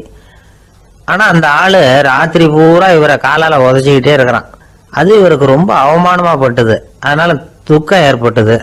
இருந்தாலும் அதை ஒரு மாதிரியா சகிச்சுக்கிட்டே இவர் வந்து சேர்ந்தார். பொழுது விடிஞ்சது. அந்த சாது ஹரித்வார் வந்து சேர்ந்தார். அங்க ஒரு பெரிய ஞானியை சந்திச்சார். ராத்திரி ரயில்ல அந்த ஆளு உதைச்சதையும் அதனால தனக்கு ஏற்பட்ட துக்கத்தையும் இந்த சாது அந்த ஞானி கிட்ட சொன்னார். சொல்லிவிட்டு, ஏன் சுவாமி, எனக்கு துக்கம் ஏற்பட்டதே அது தப்பா அப்படின்னு கேட்டார். தவறுதான் அந்த ஞானி. உனக்கு இன்னமும் தேக அபிமானம் போகலைங்கிறது தான் அது காட்டுது. அஷ்டாவக்கிரர் என்ன சொல்றார் தெரியுமா, உண்மையான ஞானி யாராவது தன்னை வந்தனை செய்தால் அதற்காக சந்தோஷப்பட மாட்டார், யாராவது நிந்தனை செய்தால் அதற்காக வருத்தப்பட மாட்டார் அப்படின்னு சொல்றார். நிந்தனைங்கிறது ஒரு ஒலி தான். தேகாபிமானம் இருக்கிற வரைக்கும் இந்த ஒலி நம்மளை வேதனைப்படுத்தும். நான் தேகம் இல்லை, ஆத்மா அப்படிங்கிற நினைவு இருந்தா இந்த ஒலி நம்மளை பாதிக்காது. மனு என்ன சொல்றார் தெரியுமா, ஒரு சாதகன் பாராட்டுதலை விஷம்னு நினைச்சு பயப்படணும், அவமானத்தை அமிர்தம்னு நினைச்சு சந்தோஷப்படணுங்கிறார். அவமானப்பட்டா கவலைப்படாம எப்படி இருக்க முடியும் அப்படின்னு தான் நமக்கு தோணும். அதனாலதான் நம்மள யாரும் இதுக்கு உதாரணமா யாரையும் காட்ட முடியல. புத்தரையும் கபீரையும் உதாரணமா காட்டுறாங்க. அவங்களுக்கெல்லாம் அவமானம் ஏற்பட்டப்போ கவலையே படலையாம். புத்தரை அவமானப்படுத்தணுங்கிறதுக்காக கௌசாம்பி ராணி ஒரு இளம் பெண்ணை கொலை பண்ணி சடலத்தை புத்தர் குடிசைக்கு முன்னாடி போட சொன்னார். போட்டாங்க. புத்தர் தான் அந்த பொண்ணை கெடுத்து கொலை பண்ணி விட்டாருன்னு எல்லாரும் நினைச்சாங்க. ஆனா புத்தர் இதை பத்தி கவலையே படல. அப்புறமா உண்மை தெரிஞ்சதும் புத்தர் புகழ் இன்னும் அதிகமாயிட்டது. ஒரு பெரிய சபையில ஒரு மோசமான பொண்ணு நுழைஞ்சு தனக்கும் கபீருக்கும் சம்பந்தம் உண்டுன்னு சொன்னா கபீர் கவலைப்படல. அவங்க மாதிரியெல்லாம் நாமளும் இருக்க கத்துக்கணும். நிந்தனை, அபகீர்த்தி, அவமானம் எல்லாம் ஆண்டவன் கொடுக்கிற பிரசாதம்னு நினைக்கணும் அப்படின்னு சொல்றார் அந்த ஞானி. இதை கேட்ட இந்த காலத்து ஆசாமி ஒருத்தர், நான் கூட அப்படிதான் சார், யாராவது அவமானப்படுத்தினா கவலைப்பட மாட்டேன். நேத்து கூட ஒருத்தர் என்ன பலார்னு அரைஞ்சுட்டார், நான் கொஞ்சம் கூட கவலைப்படல, பேசாம வந்துட்டேன்னார். ஏன் அப்படி வந்துட்டீங்க அப்படின்னு. அவர் அரைஞ்சதுலேயும் ஒரு அர்த்தம் இருந்தது, அதனாலதான் அப்படி வந்துட்டேன்னார். ஏன் அரைஞ்சாருன்னு கேட்டேன். 10 வருஷத்துக்கு முன்னாடி 15 ரூபா அவர்கிட்ட கடன் வாங்கினேன், அதை கேட்டு கேட்டு பார்த்துட்டு கடைசியா தான் அரைஞ்சார் அப்படின்னார். ஆண்டவனுடைய பிரசாதம் இவருக்கு அடிக்கடி கிடைக்கும் போல இருக்கு. ஒரு பல்கலைக்கழகம், அங்க ஒரு இலக்கிய பேராசிரியர், அவர் பாடம் நடத்திட்டு இருந்தார். ராபர்ட் பிரௌனிங் எழுதிய கவிதைகளை பத்தி சொல்லிட்டு இருக்கிறார். மாணவர்களும் ரொம்ப அக்கறையா அதை கேட்டுக்கிட்டு இருக்கிறாங்க. ஒரு குறிப்பிட்ட கவிதையை பத்தி சொல்லும் பொழுது அந்த பேராசிரியருக்கே ஒரு சந்தேகம். அதாவது அந்த கவிதையின் சரியான அர்த்தம் என்னங்கிறதுல சந்தேகம். பேராசிரியர் யோசனை பண்ணார். அந்த கவிதையை முழுசா புரிஞ்சுக்க முடியல. அதனால மாணவர்களை பார்த்து சொன்னார், மாணவர்களே, ஒரு நாள் பொறுத்துங்க, இந்த கவிதையை எழுதின கவிஞர் எங்க வீட்டுக்கு பக்கத்துல தான் இருக்கிறாரு. இன்னைக்கு சாயந்தரம் நான் அவரை நேரிலேயே போய் பாக்குறேன், பார்த்து இதுக்கு என்னங்க அர்த்தம்னு கேட்டுட்டு வந்துடுறேன், அதுக்கப்புறம் உங்ககிட்ட சொல்றேன் அப்படின்னாரா. அன்னைக்கு சாயந்தரமே அந்த பேராசிரியர் கவிஞரை தேடிட்டு போயிட்டார். கவிஞர் அவங்க வீட்டுல அவர் பாட்டு உட்காந்துருந்தாரா. இவரு போய் அவர் முன்னாடி உட்கார்ந்தார். அப்புறம் கேட்டார், ஐயா, அந்த கவிதையின் முழு பொருள் என்னன்னு தெரிஞ்சுட்டு போறதுக்காக வந்திருக்கிறேன் அப்படின்னாராம். எந்த கவிதை அப்படின்னாராம் அவரு. இவர் அந்த கவிதையை சொல்லியிருக்கார். கவிஞர் கொஞ்சம் யோசனை பண்ணிவிட்டு அப்புறம் சொன்னாராம், பேராசிரியரே, நீங்க கொஞ்சம் தாமதமா வந்துட்டீங்கன்னாராம். இவருக்கு ஒன்றும் புரியல. நீங்க என்ன சொல்றீங்க, நான் தாமதமா வந்துட்டேன்னா? நீங்க தான் உயிரோட இருக்கிறீங்களே, அப்படி இருக்கும்போது நான் தாமதமா வந்துட்டேன்னா அது எப்படி அப்படின்னு இவர் குழம்பி இருக்கிறார். இப்ப கவிஞர் சொன்னாராம், ஐயா, நான் உயிரோட இருக்கிறேன்னா இல்லையாங்கிறது முக்கியம் இல்லை. நான் அந்த கவிதை வரிகளை எழுதினப்போ 2 பேருக்கு அதோட அர்த்தம் தெரிஞ்சிருந்தது. இப்போ ஒரே ஒருத்தருக்கு தான் அதோட அர்த்தம் தெரியும் அப்படின்னாராம். பேராசிரியர் யோசனை பண்ணியிருக்கார். அப்படின்னா அந்த ஒருத்தர் கவிஞர் ராபர்ட் பிரௌனிங்கை தவிர வேற யாரா இருக்க முடியும்? இவர் தான் அப்படிங்கறத அவர் மனசுல நினைச்சுக்கிட்டார். அதனால சொன்னார், ஐயா, நான் தாமதமா வரல, அந்த கவிதையின் பொருள் என்ன அது சொல்லுங்கன்னார். பேராசிரியரே, நான் சொல்றது உங்களுக்கு புரியலன்னு நினைக்கிறேன். நான் இந்த வரிகளை எழுதினப்போ 2 பேருக்கு அதோட அர்த்தம் தெரிஞ்சிருந்தது. அந்த 2 பேர் யாருன்னா, ஒருத்தர் ராபர்ட் பிரௌனிங், அதாவது நான், இன்னொருத்தர் கடவுள். இப்போ அது கடவுளுக்கு மட்டும்தான் தெரியும். நானே இதை பத்தி பல தடவை யோசனை பண்ணி பார்த்தேன். இது ரொம்ப அழகானது, ஆனாலும் ரொம்ப வழுக்கலானது. அதை பிடிச்சிட்டோம்னு நினைச்சிட்டு இருக்கும் போதே காத்து மாதிரி அது உங்ககிட்ட இருந்து ஓடி போயிடுது. எனக்கு ரொம்ப வருத்தமா தான் இருக்குது. நிச்சயமா நான் தான் இந்த வரிகளை எழுதியிருக்கிறேன். அதுல அர்த்தம் இருக்குங்கிறது எனக்கு தெரியும், அதை நான் உணர்றேன். ஆனா நீங்க என்ன மன்னிக்கணும், எனக்கே கூட அதை என்னால விளக்க முடியல. அப்படி இருக்கும்போது உங்களுக்கு எப்படி அதை நான் விளக்க முடியும் அப்படின்னு அந்த கவிஞர். அனுபவிக்கப்படக்கூடிய எல்லாமே விளக்கப்படக்கூடிய ஒன்றல்ல, விளக்கப்படும் எல்லாமே அனுபவிக்கப்படக்கூடிய ஒன்றல்ல அப்படிங்கிறது ஞானிகளுடைய கருத்து. அதுக்காக தான் அந்த சம்பவம். வாழ்க்கையில நீங்கள் தொடர்ந்து ஆய்வு செய்து கொண்டே இருக்கக்கூடிய விளக்கங்களை ஒருபோதும் அடைய முடியாத பரிமாணங்கள் இருக்கிறதுனாலதான் அது அலுப்பு தட்டாம இருக்குது. உங்களால நிறைய அனுபவிக்க முடியும், இருந்தாலும் நீங்கள் அனுபவித்து அறிந்த விஷயங்கள் கூட வார்த்தைகளால விளக்கப்பட முடிவதில்லை அப்படிங்கிறது பெரியோர் சிந்தனை. இதெல்லாம் ஒரு பக்கம் இருக்கட்டும். நமக்கு தெரிஞ்ச பேராசிரியர் ஒருத்தர் 1 மணி நேரம் ரொம்ப விவரமா வகுப்பு எடுத்தார். கடைசியா சொன்னார், மாணவர்களே, ரொம்பவும் எளிமையா விளக்கமா எல்லா விவரமும் சொல்லி இருக்கிறேன். அதனால இதுல உங்களுக்கு சந்தேகம் வர்றதுக்கு வாய்ப்பே இல்லை. இருந்தாலும் கேட்க வேண்டிய கடமை கேட்கிறேன். இதுவரைக்கும் நடத்தினதுல யாருக்காவது ஏதாவது சந்தேகம் உண்டா அப்படின்னு கேட்டாராம். எனக்கு ஒரே ஒரு சந்தேகம் தான் சார் அப்படின்னு எழுந்திரிச்சு நிக்கிறான் ஒருத்தன். என்னன்னு கேட்டாராம். இதுவரைக்கும் நீங்க என்ன பாடம் சார் நடத்துனீங்க அப்படின்னானா அவன். அம்மாக்காரங்களுக்கு அடிக்கடி ஏற்படுற கவலை ஒண்ணு உண்டு. அதாவது குழந்தை சரியா சாப்பிட மாட்டேங்குதே அப்படிங்கிற கவலை. இவங்கெல்லாம் ஒரு விஷயத்த நல்லா புரிஞ்சுக்கணும். குழந்தைகள்ங்கிறவங்க பெரியவங்க மாதிரி இல்லை. அவங்க கடிகாரத்துல மணியை பார்த்துட்டு சாப்பிடுறதுக்கு உட்கார்ற ரகம் கிடையாது. பசிச்சா சாப்பிடுவாங்க, இல்லைன்னா விளையாடுவாங்க, இல்ல தூங்குவாங்க. அது புரியாம அவங்கள கட்டாயப்படுத்தி அல்லது மிரட்டி சாப்பிட வைக்கிறது ரொம்ப தப்பு. ஒரு 8 மாச குழந்தைக்கு 3 மணி நேரத்துக்கு ஒரு தடவை பசிக்கும். அந்த நேரம் பார்த்து சாப்பாடு கொடுத்தா அடம் பண்ணாம அது பாட்டுக்கு சாப்பிட்றோம். அதே குழந்தைக்கு 1 வயசு ஆகிறப்போ 4 மணி நேரத்துக்கு ஒரு தடவை பசிக்கும். இந்த வயசுல இயற்கையாவே பசி குறைஞ்சிருக்கும். அது புரியாம என் குழந்தை முன்னாடி மாதிரி இப்ப சரியா சாப்பிட மாட்டேங்கிறான் அப்படின்னு சில பேர் டாக்டர் கிட்ட போய் சொல்லிக்கிட்டு இருப்பாங்க. இன்னொரு விஷயம், ஒரு குழந்தைக்கு வயசு அதிகமாகிற வேகத்துக்கு உடம்பு எடையும் அதிகமாகிக்கிட்டே போவாது. உடம்பு எடை அதிகமாகிற வேகம் குறைஞ்சிக்கிட்டே வரும். 6 மாச குழந்தைக்கு ஒரு வாரத்துல 150 கிராம் எடை கூடும். ஒரு வயசுல வாரத்துக்கு 71 கிராம் எடை கூடும். இது புரியாம அதிகமா சாப்பாட்டை கொடுத்து குழந்தைய கஷ்டப்படுத்தக்கூடாது. ஏன்னா அளவுக்கு மீறின உணவு அஜீரணத்தை உண்டு பண்ணிவிடும். குழந்தைக்கு ஒரு தட்டுல கொஞ்சமா ஆகாரத்தை வச்சு கொண்டுட்டு போய் கொடுக்கணும். மலை மாதிரி குவிச்சு வச்சா அதை பார்த்ததுமே பசி அடங்கி போயிடும். அடிச்சு மிரட்டி பயமுறுத்தி குழந்தைய சாப்பிட வைக்கிற பழக்கம் இருக்கு பாருங்க, அதுக்கு ஃபுட் ஃபோர்சிங் அப்படின்னு பேரு. இப்படி பண்ணுனா குழந்தைக்கு சாப்பாட்டுல விருப்பம் குறைஞ்சிரும், அதை கண்டாவே வெறுக்க ஆரம்பிச்சிரும். அது மாதிரி உளம் சார்ந்த பசி குறைவு, சைக்கோஜெனிக் அனோரெக்சியா, அது ஏற்படுமா. சாப்பாடுங்கிறதே ஒரு தண்டனை மாதிரி தோணும். குழந்தைகளுக்கு பிடிச்ச மாதிரியான ஆகாரத்தை கொடுக்கணும். சத்து அதிகம் இருக்குங்கிறதுக்காக அதுக்கு பிடிக்காத ஆகாரத்தை கொடுத்து கட்டாயப்படுத்தக்கூடாது. குழந்தைகளுக்கு 2 வயசு ஆகிறப்போ இயற்கையாவே எதிர்மறை குணம் உண்டாகும். அதாவது அந்த எதிர்மறையா பேசுறது, இது மாதிரி சமயங்கள்ல நாம என்ன சொல்றோமோ அதுக்கு நேர்மாறா நடந்துக்கும். ஏட்டிக்கு போட்டி, சாப்பிட சொன்னா விளையாட போவோம், விளையாட சொன்னா சாப்பாடு கேட்கும். இதை புரிஞ்சுக்கிட்டு நடந்துக்கணும். குழந்தை சொன்ன பேச்சை கேட்கலேன்னு கோவப்படக்கூடாது. குழந்தை வளர வளர பிடிவாத குணம் வர்றது சகஜம். கேட்டதை வாங்கி கொடுத்தாதான் சாப்பிடுவேன் அப்படின்னு பிடிவாதம் பண்ணும். வாங்கி கொடுத்து விடுறதுதான் உத்தமம். நீங்களும் அதுகிட்ட பிடிவாதம் பண்ணிட்டு இருக்கக்கூடாது. ஏன்னா கேட்டது கிடைக்கலையேங்கிற ஏமாற்றம் கூட குழந்தையோட பசியை குறைச்சிரும். கேட்டது கிடைச்சிட்டா பசி அதிகமாகும், கொடுத்ததை மலமலன்னு சாப்பிட்றோம். குழந்தைகளுக்கு கண்ட கண்ட நேரத்துல சாப்பிடறதுக்கு எதையாவது வாங்கி கொடுத்துக்கிட்டு இருந்தா சாப்பாட்டு நேரத்துல சாப்பிடாம அடம் பண்ண ஆரம்பிச்சிடும். பள்ளிக்கூடம் போற பிள்ளைங்க காலை உணவை சரியா சாப்பிட மாட்டாங்க. அச்சம், அவசரம், பரபரப்பு இதெல்லாம் தான் காரணம். பள்ளிக்கு புறப்படுறதுக்கு ஒரு 3/4 மணி நேரத்துக்கு முன்னாடியே சாப்பாடு போட்டுருங்க, அது சரியா போடும்.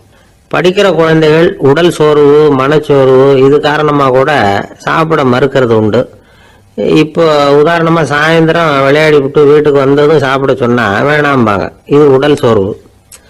ரொம்ப நேரம் வீட்டு பாடங்களை செஞ்சு முடிச்ச கையோடு சாப்பிட சொன்னாலும் அவங்களால சரியா சாப்பிட முடியாது. இது உளச்சோர்வு, அதாவது மனச்சோர்வு. இதை தவிர குழந்தைகளுக்கு உடல் நல குறைவு ஏற்பட்டா கூட சாப்பிட மறுக்கிறது உண்டு. சில மருந்து மாத்திரைகள் கூட பசியை குறைச்சிரும். அதனால சரியா தெரிஞ்சுக்கிட்டு குழந்தைகளை சாப்பிட வைக்கணும். அது புரியாம கையில சாப்பாட்டு தட்டை வச்சுக்கிட்டு குழந்தைகளை விரட்டிட்டு அலையக்கூடாது.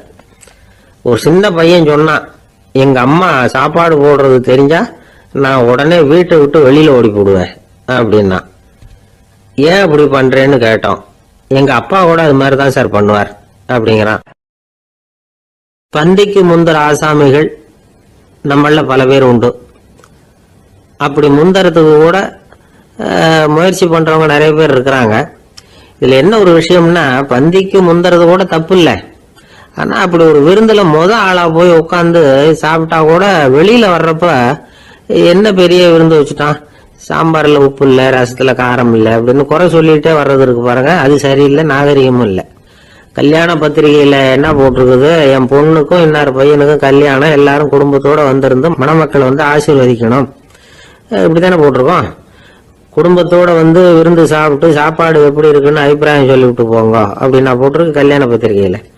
ஒருத்தர் வீட்டு விசேஷத்துக்கு போயிருக்கோம்னா எவ்வளவோ அசௌகரியங்கள் நமக்கு ஏற்படலாம். ஏராளமான கூட்டம் வந்திருக்கும். எல்லாரையும் அவங்க தனித்தனியா கவனிச்சுக்கிட்டு இருக்க முடியாது. நாம தான் அனுசரிச்சு நடந்துக்கணும். நாமளா போய் வாழ்த்த வேண்டியவங்களை வாழ்த்தி விட்டு சேரணும்.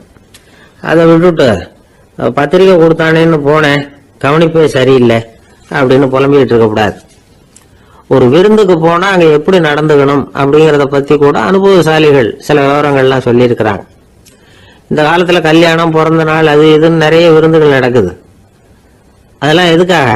மனித உறவுகளை வளர்த்துக்கிறதுக்காக தான், வேற எதுக்கு? ஒரு விருந்துக்கு போனா அமைதியா பொறுமையா போய் உட்காரணும். அடிச்சு பிடிச்சிக்கிட்டு இடத்த பிடிக்க போறேன் அப்படின்னு நிற்கக்கூடாது. முதல் பந்தி நடந்துகிட்டு இருந்தா அது முடிஞ்சு இலை எடுத்து சுத்தம் பண்ணதுக்கு அப்புறம் போய் உட்கார்றது தான் நாகரீகம். இலை எடுக்கிறதுக்கு முன்னாடியே அங்க போய் உட்காந்தா நல்லா இருக்காது. நீங்க சாப்பிட்டுட்டு உட்காந்துருக்கீங்களா, சாப்பிட்றதுக்கு உட்காந்துருக்கீங்களா, பாக்குறவங்களுக்கு சந்தேகம் வந்துடும். அதே மாதிரி இலையில எல்லா ஐட்டமும் பரிமாறினதுக்கு அப்புறம் சாப்பிட ஆரம்பிக்கணும். ஒவ்வொரு ஐட்டமா வைக்க வைக்க நாம பாட்டுக்கு எடுத்து உள்ள தள்ளிட்டே இருந்தோம்னா எதை வச்சோம் எதை வைக்கலன்னு பரிமாறினவரே குழம்பி போடுவார். ஏன்னா எப்போ பார்த்தாலும் இலை காலியாவே இருக்கும். சாப்பிட்றப்போ உங்க சாப்பாட்டையே நீங்க கவனிக்கணும். அடுத்தவங்க இலையில என்ன இருக்கு, பக்கத்துல இருக்கிறவர் எதை அதிகமா சாப்பிட்றார், இதெல்லாம் நமக்கு என்னத்துக்கு? எல்லாரும் சாப்பிட்டு முடிக்கிற வரைக்கும் பொறுமையா இருக்கிறது தான் நல்லது. நீங்க மட்டும் திடீர்னு பாதியில எழுந்திரிச்சு பக்கத்துல இருக்கிறவங்களுக்கு சங்கடமா இருக்குமேங்கிறதெல்லாம் யோசிக்காம நீங்க பாட்டு எழுந்திரிச்சு போக கூடாது. பக்கத்துல உள்ளவங்க உங்களை எழுந்திரிக்க சொன்னா எழுந்திரிச்சு போகலாம். விருந்துகள்ல சாப்பாட்டை வீணாக்குறதே ஒரு நாகரிகமா போட்டுது. இந்த காலத்துல சாப்பாட்டுக்கே கஷ்டப்பட்டுக்கிட்டு பல பேர் இந்த உலகத்துல இருக்கிறப்போ சாப்பாட்டை வீணாக்குறது எவ்வளவு பெரிய மோசம்ங்கிறத நினைச்சு பார்க்கணும். வேணுங்கிற அளவுக்கு கேட்டு வாங்கி சாப்பிடுறது தான் முறை. விருந்துல இந்த பஃபே அப்படின்னு சொல்லி ஒரு முறை சொல்றாங்கல்ல, அதாவது உணவு வகைகளை எல்லாம் பொதுவா ஒரு இடத்துல வச்சுடுறது, நமக்கு தேவையானதை நாமே எடுத்து ஒரு தட்டுல போட்டுக்கிட்டு சாப்பிட வேண்டியது. இதுல கூட சில பேர் தேவைக்கு அதிகமா எடுத்து போட்டுக்கிட்டு வீணாக்குறாங்க. சில சமயம் கடைசியா சாப்பிட போறவங்களுக்கு எல்லா ஐட்டமும் கிடைக்காம போகலாம். அதை போய் பெருசு பண்ணிட்டு இருக்க கூடாது. என்ன சார் இந்த அளவுக்கு கூட நாகரிகம் தெரியாம இருக்கிறோம், இதை போய் பெருசா சொல்ல வந்துட்டீங்களே அப்படின்னு நினைக்கலாம். ஒருத்தர் 2 பேருக்கு இந்த விவரம் தேவைப்படலாம். அவங்க காதலே இது விழட்டுமேங்கிறதுக்காக தான் இது. ஒரு பெரிய கல்யாண விருந்து நடந்துகிட்டு இருந்தது. விருந்து மண்டபத்து வாசல்ல ஒருத்தர் நின்றுகிட்டு வர்றவங்களையெல்லாம் ரொம்ப மரியாதையா வணங்கி உள்ள அனுப்பி வச்சுக்கிட்டு இருந்தார். எப்படி தெரியுமா? வர்றவங்க கையெல்லாம் பிடிச்சி முத்தம் கொடுத்து அதுக்கப்புறம் உள்ள அனுப்பி வச்சுக்கிட்டு இருந்தாராம். கூட்டம்லாம் முடிஞ்சதுக்கு அப்புறம் அவர்கிட்ட போய் கேட்டிருக்கிறாங்க, சார் நானும் எவ்வளவோ விருந்துகளுக்கு போயிருக்கிறேன், இருந்தாலும் இவ்வளவு மரியாதையா வர்றவங்க கைக்கெல்லாம் முத்தம் கொடுத்து வரவேற்கிறத இங்கதான் பாக்குறேன் அப்படின்னு சொன்னாங்க. அதுக்கு அவரு சொன்னார், அட போங்க சார், நான் முத்தம் கொடுக்கல, முந்தின பந்திக்கு சாப்பிட்டவங்களே அடுத்த பந்திக்கும் வர்றாங்களான்னு மோந்து பார்த்து அனுப்பி வச்சுக்கிட்டு இருந்தேன் அப்படின்னார். ஒரு ஊர்ல ஒரு ராஜா இருந்தார். பெரிய அரண்மனையில தான் இருக்கிறார். எல்லா வசதியும் இருந்தது. இருந்தாலும் அவர் எல்லாரும் சொல்றது எப்படி தெரியுமா? பிச்சைக்கார ராஜா. அப்படி ஒரு பேர் அவருக்கு நிலைச்சு போச்சு. ஜனங்களும் சரி மற்ற தேசங்கள்ல உள்ளவங்களும் சரி அவர் அந்த பேர் சொல்லியே குறிப்பிடுறது வழக்கமா போட்டுது. இது அவருக்கு ரொம்ப கவலையா போச்சு. என்ன இது, நம்மளை தேடி வர்றவங்களுக்கெல்லாம் நாம சோறு போடுறோம், நம்ம புகழ்ந்து பாடல் ஏற்றி கொண்டு வர்ற புலவர்களுக்கெல்லாம் அவங்க எப்படி வந்தாலும் ஒருவேளை சோறு போடணுங்கிறது உத்தரவு. இவ்வளவுலாம் செஞ்சும் நம்மளை போய் பிச்சைக்கார ராஜான்னு எல்லாரும் சொல்றாங்களே, அது எதுக்காக அப்படி சொல்றாங்க? இதுதான் ராஜாவுக்கு குழப்பம். சரி, இதை பத்தி நம்ம அமைச்சர்கள் கிட்ட கேட்கலாமா அப்படின்னு யோசனை பண்ணார். இந்த விஷயத்த போய் அவங்க கிட்ட எப்படி கேட்கறதுன்னு அவருக்கு தயக்கமா இருந்தது. கௌரவ குறைச்சலா தெரிஞ்சது அவருக்கு. சரி, சாதாரண குடிமக்கள் கிட்ட இதை பத்தி கேட்கலாமா அப்படின்னு யோசனை பண்ணார். கேட்கலாம், ஆனா அவங்க யாரும் ராஜா முன்னாடி நின்று தைரியமா பேசக்கூடிய அளவுக்கு இல்லை. ராஜாவோட குழப்பம் நாளுக்கு நாள் அதிகமா போச்சு. கடைசியா அவர் ஒரு முடிவுக்கு வந்தார். அதாவது இதை பத்தி ஒரு பிச்சைக்காரங்கிட்டே கேட்டு பார்த்துட்டா என்ன. இதுதான் அவர் பண்ண முடிவு. உடனே மாறு வேஷம் போட்டுக்கிட்டு நகர்வலம் போனார். ஒரு பிச்சைக்காரனை கண்டுபிடிச்சார். இதை பாருப்பா, நம்ம ராஜாவை எல்லாரும் பிச்சைக்கார ராஜான்னு சொல்றாங்களே, அதுக்கு என்ன காரணமா இருக்கும் அப்படின்னு கேட்டார். அதுக்கு அவன் சொல்றான், இதுக்கான பதில இன்னும் ஒரு 30 நாள்ல சொல்றேன் அப்படின்னா. உடனே இவருக்கு சந்தோஷம். உண்மையை அவங்ககிட்ட சொன்னார். நான் வேற யாரும் இல்லை, நான் தான் இந்த நாட்டு ராஜா. இப்ப நீ என் கூடவே வந்துரு, அரண்மனையிலேயே தங்கிக்கோ. 30 நாள் கழிச்சு எனக்கு பதில் சொல்லிவிட்டு அதுக்கப்புறமா நீ போகலாம் அப்படின்னு சொல்லி அழைச்சிட்டு வந்துட்டார். அரண்மனையில ஒரு மூலையில அவன் தங்கறதுக்கு இடம் கொடுத்தார். தினம் 2 வேளையும் இவனுக்கு சோறு போடுங்க அப்படின்னு உத்தரவு போட்டார். ராஜா கொடுத்த இடத்துல போய் உக்காந்துக்கிட்டான் அந்த பிச்சைக்காரன். தினமும் அந்த அரண்மனையில நடக்கிறதையெல்லாம் கவனிச்சுட்டு வந்தான். வேளைக்கு சாப்பாடு வரும், சாப்பிட்டுக்கிட்டு இருக்கான். இப்படி 30 நாள் முடிஞ்சது. ராஜா வந்தார். என்ன, என்னோட கேள்விக்கு பதில் என்னன்னு கண்டுபிடிச்சிட்டியான்னார். கண்டுபிடிச்சிட்டேன்னா. என்ன எல்லாரும் பிச்சைக்கார ராஜான்னு சொல்றாங்களே, அது நியாயமா படுதா உனக்குன்னு கேட்டார். நியாயமா தான் படுது, சந்தேகம் இல்லாம நீங்க பிச்சைக்கார ராஜா தான். என்னதான் நீங்க வசதியோடவும் படைபலத்தோடவும் இருந்தா கூட நீங்க எங்க வர்க்கத்தை சேர்ந்த ஆசாமி தான் அப்படின்னு அடிச்சு சொல்லிவிட்டான் அந்த ஆள். எதனால் அப்படி சொல்றேன்னு கேட்டார் இவர். அரசே, ஒரு உண்மையை கண்டுபிடிச்சு சொல்றதா நான் உங்ககிட்ட சொன்னேன். நீங்க ராஜ பரம்பரைன்னா உடனே உங்க கழுத்துல கிடக்கிற முத்து மாலையை கழட்டி பரிசா கொடுத்துருப்பீங்க, பொன்னையும் மணியையும் கொடுத்துருப்பீங்க. ஆனா நீங்க அப்படி செய்யல. என்ன ஒரு மூலையில உட்கார வச்சு 2 வேளை சோறு போட சொன்னீங்க. உங்களை தேடி யாரு வந்தாலும், யாரு வந்து பாராட்டி பேசினாலும் அல்லது பிரச்சனைகளை சொன்னாலும் நீங்க செய்யற ஒரே காரியம் சோறு போடுறது தான். பிச்சைக்காரனுக்கு சோறு மட்டும்தான் உலகம். உங்க விஷயத்திலையும் நீங்க அப்படித்தான் நினைக்கிறதாக தெரியுது. நல்லா கவனிங்க. எந்த ஒரு பிரச்சனைக்கும் சோறு தான் முடிவுன்னு நினைக்கிறீங்க பாருங்க. நீங்க சந்தேகம் இல்லாத எங்களை சேர்ந்த ஆளுதான் அப்படின்னு அந்த பிச்சைக்காரன். அதுக்கப்புறம் தான் அந்த ராஜா தன்னுடைய தவறுகளை எல்லாம் தேர்த்திக்கிட்டாராம். பசின்னு வர்றவங்களுக்கு சோறு தான் போடணும், அது தப்பு இல்ல. பாராட்ட வர்றவங்களுக்கெல்லாம் சோத்தையே போட்டு அனுப்புனா இப்படிதான் பேர் வரும். எனக்கு தெரிஞ்ச ஒருத்தர் தினமும் யாராவது ஒருத்தரை தன் வீட்டுக்கு அழைச்சிட்டு போவார், சாப்பாடு போட்டு அனுப்புவார். முன்னறிவிப்பு இல்லாம திடீர்னு ஒரு விருந்தாளியோட வீட்டுல போய் இவர் நிக்கிறது வழக்கம். அந்த அம்மாவும் இவருக்காக தயார் பண்ணி வச்சிருந்ததை இவர் அழைச்சிட்டு வந்திருக்கிற விருந்தாளிக்கு போட்டுருவாங்க. விருந்தாளி சாப்பிட்டுட்டு போனதுக்கு அப்புறம் இவர் மனைவி கிட்ட உனக்கு சிரமம் வேணாம் அப்படின்னு சொல்லிவிட்டு பக்கத்துல உள்ள ஒரு ஹோட்டலுக்கு போய் காசு கொடுத்து சாப்பிட்டுட்டு வந்துருவாரு. பல நாள் இப்படி நடக்கும். ஒரு நாள் அவரை தனியா கூப்பிட்டுக்கிட்டு போய் ஏன் இப்படி பண்றீங்கன்னு கேட்டோம். அதுக்கு அவர் சொல்றாரு, எங்க வீட்டு சாப்பாட்டுல இருந்து தப்பிக்கிறதுக்கு எனக்கு வேற வழி எதுவும் தெரியல சார், அதனாலதான் இப்படி பண்ணிட்டு இருக்கிறேன் அப்படின்னார் ரொம்ப பரிதாபமா. ஒருத்தன் எப்படி நடந்துக்கிறாங்கிறத வச்சுதான் அந்த ஆளு எப்படிங்கிறத நாம முடிவு பண்றோம். ஆளுமைன்னு சொல்றோம்ல, அதுக்கு சூழ்நிலைகளை ஆளுகின்ற தன்மை அப்படின்னு விளக்கம் கொடுக்கிறார் ஒரு உளவியல் நிபுணர். சரி, ஒரு மனிதனுடைய ஆளுமையை உருவாக்குகிற விஷயங்கள் என்னென்ன? பிறப்பு, வளர்க்கப்பட்ட விதம், படிப்பு, நண்பர்கள், சமுதாயம், இப்படி நிறைய உண்டு. ஆளுமையின் அடிப்படையில் சில மனநோய்கள் உண்டாகுது. அதெல்லாம் என்னென்னங்கிறத தெரிஞ்சு வச்சுக்கிட்டோம்னா நம்ம கூட இருக்கிறவங்களை அடையாளம் கண்டுபிடிக்கிறதுக்கு அது ரொம்ப உபயோகமா இருக்கும். ஃப்ரெனாய்டு ஆளுமை அப்படின்னு ஒண்ணு. இந்த கோளாறு உள்ளவங்க எப்படி இருப்பாங்க தெரியுமா? அதிக உணர்ச்சி, சந்தேகம், பொறாமை இதெல்லாம் அதிகமா இருக்கும். வளைஞ்சு கொடுக்க மாட்டாங்க. அடுத்தவங்களோட இணக்கமான உறவு இருக்காது. அவங்க செய்யற தப்புக்கெல்லாம் அடுத்தவங்களை குறை சொல்லிட்டு இருப்பாங்க. இது ஒரு ரகம். அடுத்தது ஸ்கிசாய்டு ஆளுமை அப்படின்னு சொல்றாங்க. இந்த கோளாறு உள்ளவங்க அடுத்தவங்களோட பழக கூச்சப்படுவாங்க. சின்ன வயசுலேயே இது ஆரம்பமாயிடுது. பகல் கனவுலயே சஞ்சரிப்பாங்க. அவங்களுடைய விரோதம், கோபம் இதை கூட வெளியில காட்டிக்க முடியாம இருப்பாங்க. இவங்களுக்கு அகமுகம், பிரச்சனைகள்ல இருந்து ஒதுங்கி எதுலயும் ஈடுபாடு இல்லாதவங்களா இருப்பாங்க. இப்படி ஒரு ரகம். அடுத்தது சைக்ளோதமிக் ஆளுமை அப்படின்னு சொல்றாங்க. அது என்னன்னா உணர்ச்சிகள்ல ஏற்றத்தாழ்வு அதிகமா இருக்குமா. சில சமயம் பார்த்தா மகிழ்ச்சியா இருப்பாங்க, சில சமயம் சோகமா உட்கார்ந்துருப்பாங்க. அவங்க மனநிலைக்கு தகுந்த மாதிரி சமூக நிகழ்ச்சிகள்ல பங்கெடுத்துக்குவாங்க. இன்னொரு வகை என்னன்னா எண்ண பீடிகை ஆளுமை அப்படின்னு பேர் வச்சிருக்கிறாங்க. அதுக்கு இவங்களுக்கெல்லாம் கரெக்டா இருக்கணும், எல்லாம் சட்டத்திட்டம், இதுலயும் ஒரு ஒழுங்குமுறை, இப்படி எதிர்பார்க்கிற மனோபாவம்.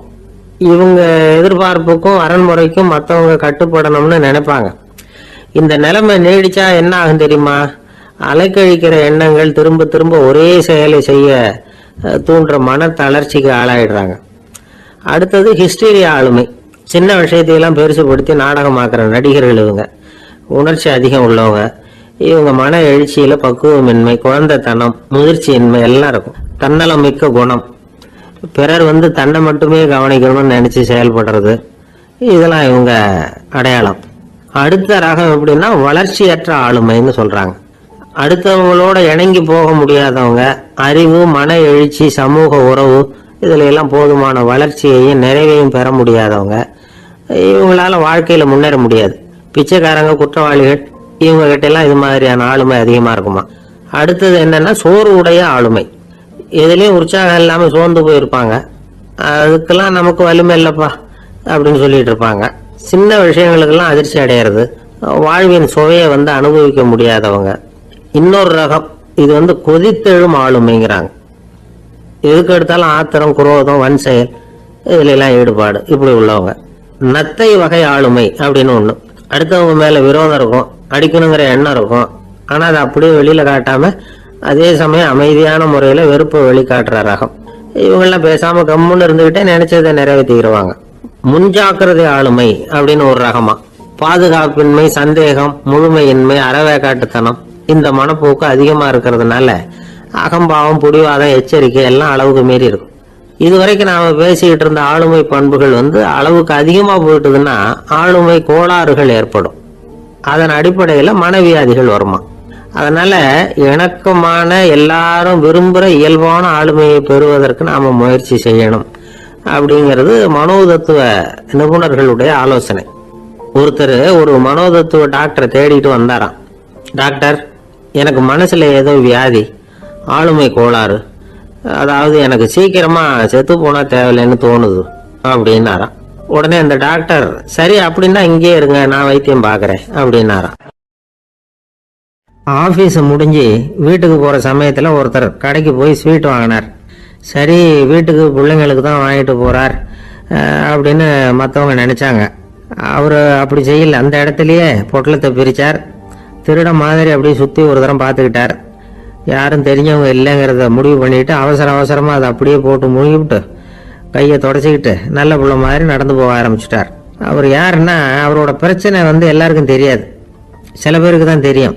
அதாவது அவர் உடம்புல சர்க்கரை இருக்குன்னு டாக்டர் சொல்லிவிட்டாராம். அதனால வீட்டில் சர்க்கரையே இவர் கண்ணில் காட்டுறதில்ல. அதனால இவர் யாரு கண்ணிலையும் படாமல் இப்படிப்பட்ட வேலைகள்லாம் செய்கிறது வழக்கம். யாருக்கும் தெரியாமல் இப்படி ஸ்வீட்டை வாங்கி சாப்பிட்டுட்டு அவர் பாட்டுக்கு போயிடுறது. இப்படிப்பட்டவங்களுக்கெல்லாம் கொஞ்சம் ஆறுதலான தகவல் இன்னைக்கு. அது என்னன்னா, நாம் சாப்பிட்ற சர்க்கரைக்கும் நம்ம உடம்புல உள்ள சில கோளாறுகளுக்கும் அப்படி என்னதான் சம்பந்தம் இருக்குது. இதை பற்றி சமீபத்தில் சில ஆராய்ச்சிகள்லாம் நடந்திருக்குது. ஏன்னா சர்க்கரைன்னாவே விஷம் மாதிரி அதை பார்க்குறவங்களும் சில பேர் உண்டு. சின்ன பிள்ளைங்களுக்கு வயத்தில் பூச்சி உண்டாகிறதுல இருந்து பெரியவங்களுக்கு நீரிழிவு வர்ற வரைக்கும் எல்லாத்துக்கும் சர்க்கரை தான் காரணம்னு சொல்லிட்டு இருக்கிறோம். ஆனால் அந்த அளவுக்கு பயப்பட வேண்டிய அவசியம் இல்லை அப்படின்னு சொல்கிறாங்க. சர்க்கரை வியாதி, இருதய நோய், பித்த நீர்ப்பை நோய், இதெல்லாம் சில நோய்கள்லாம் நாம் சாப்பிட்ற சர்க்கரைக்கும் தொடர்பு இருக்குன்னு நினைக்கிறோம். ஆனால் அப்படி சம்பந்தம் உண்டுங்கிறதுக்கு போதுமான அளவுக்கு ஆதாரம் இல்லை அப்படிங்கிறாங்க ஆராய்ச்சியாளர்கள். ஒரே ஒரு சம்பந்தம் தான் உறுதியாக இருக்குதான். அதுவும் இந்த பல் சிதைவு அப்படின்னு இருக்கு இல்லையா, அந்த சர்க்கரை சாப்பிட்றதுக்கும் இந்த பல் சிதைவுக்கும் சம்பந்தம் இருக்கு அப்படிங்கிறத மட்டும் உறுதியாக சொல்கிறாங்க. சர்க்கரைன்னா நாம் சாப்பிட்ற ஜீனி மட்டும் இல்லை, பழம், காய்கறி, பால், தேன் இப்படி எல்லாத்துலேயும் அது இருக்குது. கேரட்டு கொடுக்குற சத்துல 88% சர்க்கரை, ஆப்பிள் கொடுக்குற சக்தியில் 95% சர்க்கரை. இது ஜீனி சர்க்கரை, இது ஆப்பிள் சர்க்கரை அப்படிங்கிற வித்தியாசம்லாம் உடம்புக்கு கிடையாது. ரெண்டுமே உடனடியாக சக்தி கொடுக்குது. ஒரு ஸ்பூன் சர்க்கரையில் 16 கலோரி தான் சத்து இருக்குது. அதிகமாக சர்க்கரை சாப்பிட்டா நீரிழிவு வந்துருங்கிறது தப்பான ஒரு அபிப்பிராயம். டயபெட்டிஸுங்கிறது ஒரு மெட்டபாலிக் டிசார்டர், அவ்வளவுதான். அதாவது நாம சாப்பிட்ற சர்க்கரையை நம்ம உடம்பு திறமையாக உபயோகப்படுத்திக்க முடியல அப்படின்னு அர்த்தம். அதனால தான் அதிகமாக இனிப்பு வேணாம்னு சொல்கிறோம். ஏற்கனவே உடம்பால முடியாத ஒன்றை மறுபடியும் அது தலையில் சுமத்தி அதிகமாக வேலை வாங்க வேணாமே அப்படிங்கிறதுக்காக தான். ஆகாரத்தில் அதிகமாக சர்க்கரை இருந்தால் அதனால் உடனே சர்க்கரை வியாதி வந்துடும்ங்கிறதுக்கு விஞ்ஞான ரீதியாக போதுமான ஆதாரம் இல்லை. அதனால் எப்போவாவது அதிகமாக ஸ்வீட்டு சாப்பிட்டுட்டா ஐயோ அதிகமாக சாப்பிட்டோமோ என்ன பண்ண போதோ தெரியலையே அப்படின்னு நினச்சி மனசை போட்டு குழப்பிக்க வேண்டியதில்லை. பொதுவாக எதுவுமே அதிகமாக வேண்டாம், எல்லாம் சீராக இருந்தால் போதும். நீரிழிவுங்கிறது புதுசாக வந்துட்ட ஒரு நோய் இல்லை, ரொம்ப காலமாகவே இருக்கிற ஒன்று தான். நம்ம முன்னோர்கள் இதை மதுமேகம் அப்படின்னு சொல்லுவாங்க. அதை கட்டுப்படுத்துறதுக்கு அவங்களே சில வழிமுறையை சொல்லி வச்சிருக்கிறாங்க. அது என்னென்னா வேற ஒன்றும் இல்லை, இந்த பாவக்காய், முள்ளங்கி, அருகம்புல், அவ்வளவுதான். வெள்ளை முள்ளங்கி இருக்குல்ல, அதை வாரத்துக்கு 3 நாள் சாப்பிட்டுக்கிட்டு வாங்க. நூலுக்கோல் ரொம்ப நல்லது. இல்லைன்னா முள்ளங்கி சாறு 1 ounce சாப்பிட்டுட்டு வரலாம். ரத்தத்தில் சேர்ற சர்க்கரை அளவு இதெல்லாம் கட்டுப்படுத்துது. சிறுநீரில் காணப்படுகிற சர்க்கரை அளவையும் சமநிலைப்படுத்துது. தினமும் ஆகாரத்தில் கோதுமை, கேழ்வரகு, வெந்தயம், கருவேப்பிலை, சோயாபீன்ஸ் எது கிடைக்குதோ சேர்த்துக்கலாம். இப்படிலாம் செஞ்சுக்கிட்டு வந்தால் அப்புறம் வீட்டுக்கு தெரியாமல் கடையில் போய் நின்றுக்கிட்டு ஸ்வீட் வாங்கி திருட்டுத்தனமாக சாப்பிட வேண்டிய அவசியமே உங்களுக்கு வராது. 2 ஆசாமிகள் கடற்கரையில் உட்காந்து சாவகாசமாக பேசிக்கிட்டு இருந்தாங்களாம். ஒருத்தர் சொன்னார், இன்னொருத்தருக்கு தெரியாமல் ஸ்வீட்டு சாப்பிட்றதே எப்பவும் இடைஞ்சல் தான் சார். நேற்றுக்கு பாருங்க அப்படிதான் சாப்பிட்டுக்கிட்டு இருந்தேன், வீட்டுக்காரி கண்ணில் போட்டுவிட்டுது, அதுக்கப்புறம் ஒரே ரகலையாக போச்சு அப்படின்னாரா. எனக்கு கூட அப்படிதான் சார் ஆயிட்டுது, ஒரே ரகலை அப்படின்னாரா இன்னொருத்தர். நீங்கள் சாப்பிட்டதும் உங்கள் வீட்டுக்காரங்க கண்ணில் போட்டுவிட்டுதா சார் அப்படின்னு கேட்டிருக்காரு இவர். அதுக்கு அவர் சொன்னாராம், அப்படி இல்லை சார், கடைக்காரர் கண்ணில் போட்டுட்டு நான் அவருக்கு தெரியாம அந்த ஸ்வீட்டை அவர் கடையிலேருந்து எடுத்திருந்தேன் அப்படின்னு விளக்கம் கொடுத்தாராம் இந்த ஆள். ஒருத்தர் முகத்தை தொங்க போட்டுக்கிட்டு ஒரு மாதிரியா வந்தார். என்ன விஷயம்னு விசாரிச்சேன். என்னுடைய நண்பன் ஒருத்தங்கிட்ட கருத்து வேறுபாடு, இனிமே நமக்குள்ள எந்த சம்மந்தமும் வேணாம்னு நட்பை முறிச்சிட்டு வந்துட்டேன்னா. நண்பர்கள்னு இருந்தா கருத்து வேறுபாடு வரத்தான் செய்யும்னு. கருத்து வேறுபாடு வராம இருக்கிறதுக்கு ஏதாவது வழி உண்டா அப்படின்னு கேட்டாங்க. அதை பத்தி நிபுணர்கள் சில யோசனைகளை சொல்லியிருக்கிறாங்கன்னு. முதல் விஷயம் என்னன்னா, உங்க நண்பனுக்கு ஒரு செய்தி சொல்லணும்னா அதை நீங்களே நேரடியாக சொல்லுங்க, அல்லது உங்க கைப்பட கடிதம் எழுதுங்க. அதாவது நேரடி தொடர்பு முக்கியம். அதை விட்டுட்டு இன்னொருத்தர் மூலமா நண்பர்களுக்கு செய்தி அனுப்புனா நீங்க சொல்ற செய்தி அப்படியே போய் சேராது, அது சேதமாயிடும். கூட்டி குறைச்சி சொல்லிவிடுவாங்க, அது குழப்பத்தில் கொண்டாந்து விட்டுரும். இது ஒரு யோசனை. ரெண்டாவது யோசனை என்னன்னா, நீங்க ஒரு நல்ல காரியத்தை செய்யும் பொழுது உங்க நண்பரையும் சேர்த்துக்குங்க, அவருக்கும் அதுல ஒரு ஈடுபாட்டை உருவாக்குங்க. மூணாவது யோசனை, நம்ம பக்கத்தில் இருக்கிற நண்பர் மகிழ்ச்சி அடைகிற மாதிரி ஏதாவது செய்யணும். சின்ன சின்ன செயல்களாக இருந்தாலும் பரவாயில்ல, அவர் நமக்கு எதுவும் செய்யலையே, நாம் எதுக்கு செய்யணும் அப்படின்னு நினச்சிக்கிட்டு இருக்கக்கூடாது. நாலாவது யோசனை என்னன்னா, உங்களுக்கு ஒரு பிரச்சனையா அல்லது உங்கள் நண்பருக்கு ஒரு பிரச்சனையா, எதுவாக இருந்தாலும் 2 பேரும் சேர்ந்து உட்காந்து ஆலோசனை பண்ணுங்க. நம்ம யோசனையும் கேட்கப்படுதே அப்படிங்கிற நினைப்பே அவருக்கு ஒரு மன நிறைவை உண்டாக்குமா. 5வது யோசனை, உங்கள் நண்பர் ஏதோ ஒரு காரியத்தை செய்கிறார், நீங்கள் உடனே அவசரப்பட்டு நீ செய்யறது தப்புன்னு தீர்ப்பு சொல்லக்கூடாது. அவர் அதை செய்யறதுக்கான நியாயங்கள் எவ்வளோ இருக்கும், அதை புரிஞ்சுக்கிறதுக்கு முயற்சி பண்ணணும். 6வது யோசனை, உங்கள் நண்பர் என்ன சொன்னாலும் அதை பொறுமையாக கேளுங்க. அவர் சொல்கிறத புரிஞ்சுக்கணும், அவர் சொல்ல விரும்புகிறத புரிஞ்சுக்கணும், அவர் சொல்ல முடியாமல் தவிக்கிறதையும் புரிஞ்சுக்கணும். இப்படி 3 விதமாகவும் அவரை புரிஞ்சுக்கிட்டு அதுக்கு தகுந்த மாதிரி செயல்படணும். 7வது யோசனை என்னன்னா, உங்கள் நண்பர் உங்ககிட்ட ஏதோ ஒரு கருத்தை சொல்கிறார், அது உங்களுக்கு பிடிக்கல, அதுக்காக உடனே நீ சொல்கிறது சரியில்லை, நான் ஒத்துக்க மாட்டேன் அப்படின்லாம் மறுத்துக்கிட்டு இருக்கக்கூடாது. அவர் சொல்கிறத கேட்கணும், பொறுமையாக சிந்திக்கணும், அதுக்கப்புறம் பதில் சொல்லணும். இப்படிலாம் நடந்துக்கிட்டா நண்பர்களுக்குள்ள கருத்து வேறுபாடு வர்றதுக்கு வாய்ப்பே இருக்காது அப்படின்னு வல்லுநர்கள் தொகுத்து சொல்லியிருக்கிறாங்க இந்த யோசனைகளை. எனக்கு தெரிஞ்ச சில நண்பர்கள் உண்டு, அவங்களுக்குள்ளேயும் கருத்து வேறுபாடுகள் வராமல் இருக்கிறதுக்கு சில நுட்பங்களை கையாளுறது உண்டு. ஒருத்தர் சொன்னார், அந்த டாக்டர் சின்ன வயசுலேருந்து என் கூட பழகினவர்,